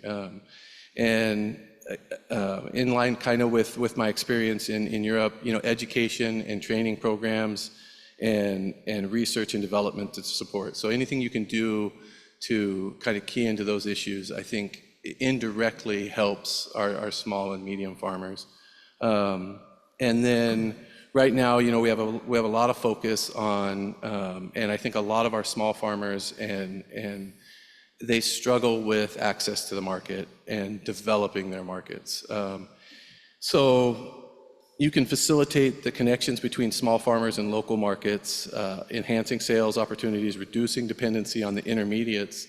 And programs like the Food Innovation Center here, the Wahiawa Product Development Center, they create opportunities for farms for 2 things.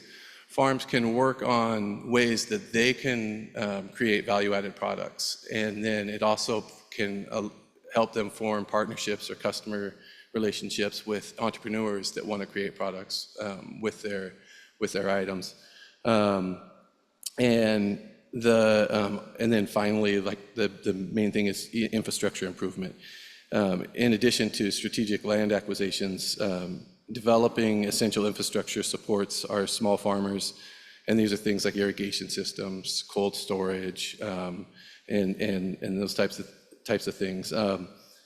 And just to keep it really short, and it's funny again. So I listen to everybody talk, and it's like, oh, I want to talk about that. I want to talk about that, but then I have to read my own handwriting.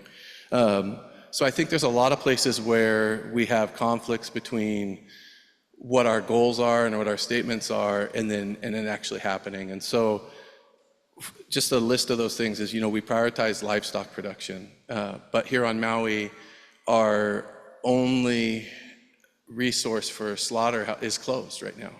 So none of our small farmers and ranchers can take an animal to slaughter. So it's forcing that, along with the drought, is forcing a lot of them into really culling their herd and being in a cow-calf operation, even though they would prefer to be taking product to the local market. And you touched on it, Dean, is the central kitchens. This is a huge, between Maui and Oahu, 150,000 meals a day. So the demand that's going to put on local farmers, and the assumption we're making that local farmers are going to be able to meet that demand, there needs to be some very specific energy put into that, because I think we're making that assumption that, farmers are going to grow it and it's going to be okay. But it's not. I'm really worried that it's not going to happen. I mean, I see our farmers driving down from Kula with loads of cabbage and, trying to make their business work. And, they're not aware of, I think, what's coming. And I think some very specific energy needs to go into this concept, because it's not going to be one farmer supplying the cabbage for 150,000 lunches a day. It's going to be a conglomerate of farmers. And then along with that also is improving the inter-island shipping options for less than container load products. So we're right in the middle of a very significant increase in shipping costs and it's really targeted towards the added cost for young brothers to deal with less than container load cargo. So, there is a very significant agricultural discount along with that, and that's very appreciated. But, you know, most farmers are selling like a partial pallet, a partial pallet, a partial pallet, and if they're shipping it out, it's going to, you know, 5 or 6 different customers, each one of those with its own individual bill of lading. And the cost to send, like a per pound cost to send product from here to Oahu on a pallet basis is about double what it is if you can fill up a 20-foot container. So some type of cooperative system where farms on Maui can consolidate their loads and have like one bill of lading to get product to like a singular customer like the Central Kitchen is gonna keep more money in farmers' pockets. And then finally, the FPINs, and I hear a lot of people talk about, oh, we're gonna use the number 2s or we're gonna use the off grades. And I think it's important to note that there are always off grades, but farmers aren't trying to grow off grades. You know, so structuring a business that's dependent on all these offs is not maybe very secure, and farmers still need to make money on that. So sometimes they don't. It's just as expensive to take, you know, a crummy pineapple to the market as it is to take a beautiful pineapple to the market, right? So we have to make sure that the farmers are able to capture that value, whether it's in a transaction or whether it's in a value-added product that they're making themselves. So I think that those are just some of the areas where I see you know, we're coming up to a conflict that we need to address.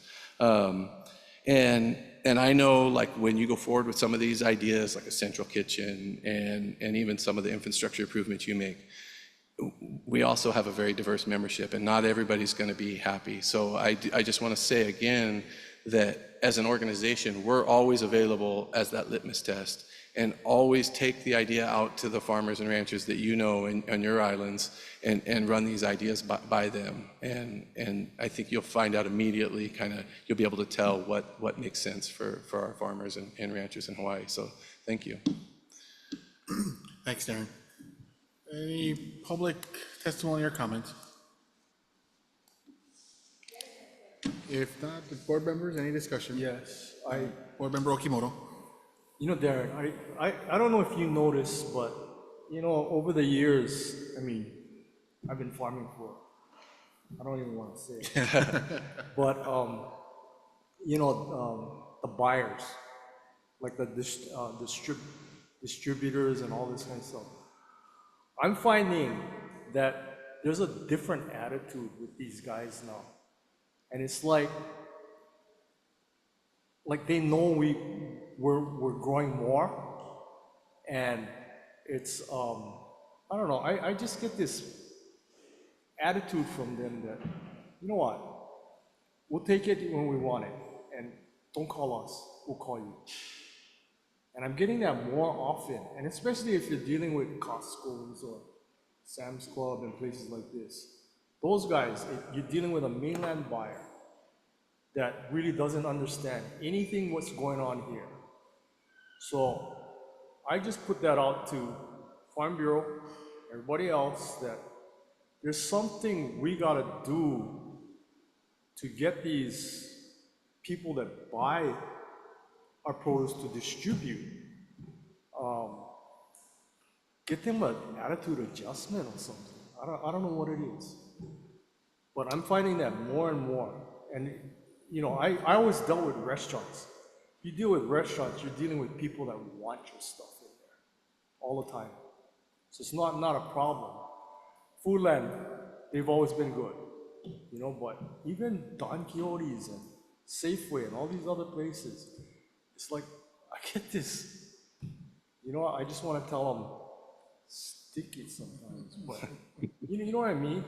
Yes. I just yes. want to know, ask your farmers, you know, if they're getting the same thing, and if there's some way that maybe Farm Bureau can band together and start.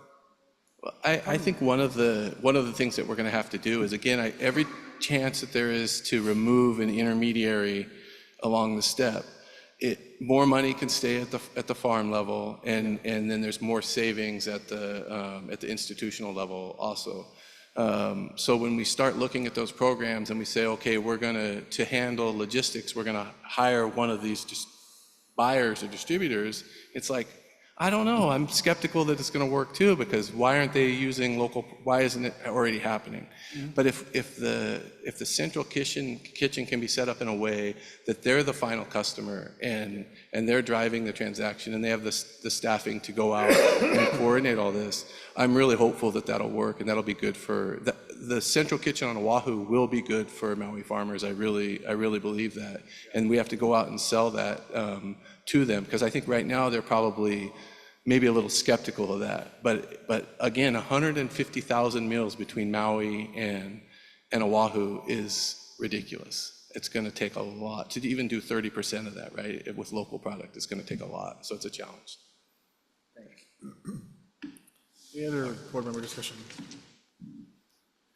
If not, Great, you're thank you. the last one. I just want to, Dan, I just want to say that, thank you for your comments. They're real, I think that's kind of the message we're trying to get across with this traveling through the state too, is the engagement component, with for the central kitchen and other projects and infrastructure. I think board member Hinazumi said $58 million or $53 million is daunting, and that's Maui's agriculture, water infrastructure. But if you think of it in the convention center or the Hawaii Tourism Authority, they just spent like $60 million fixing the roof. So I think it's definitely possibly doable if we focus on these things. So thank you. Thank you. Thank you. Move to the I think that's it. So is there a motion to adjourn? Oh, sorry, what's that? Oh, Wendy, sorry. Oh, she wants to go home. So ED reports are, like always, on the website, so feel free to look at that. Is there a motion to adjourn? So move. Is there a second? Seconded by board member Hong. That's it. No objections. We are adjourned.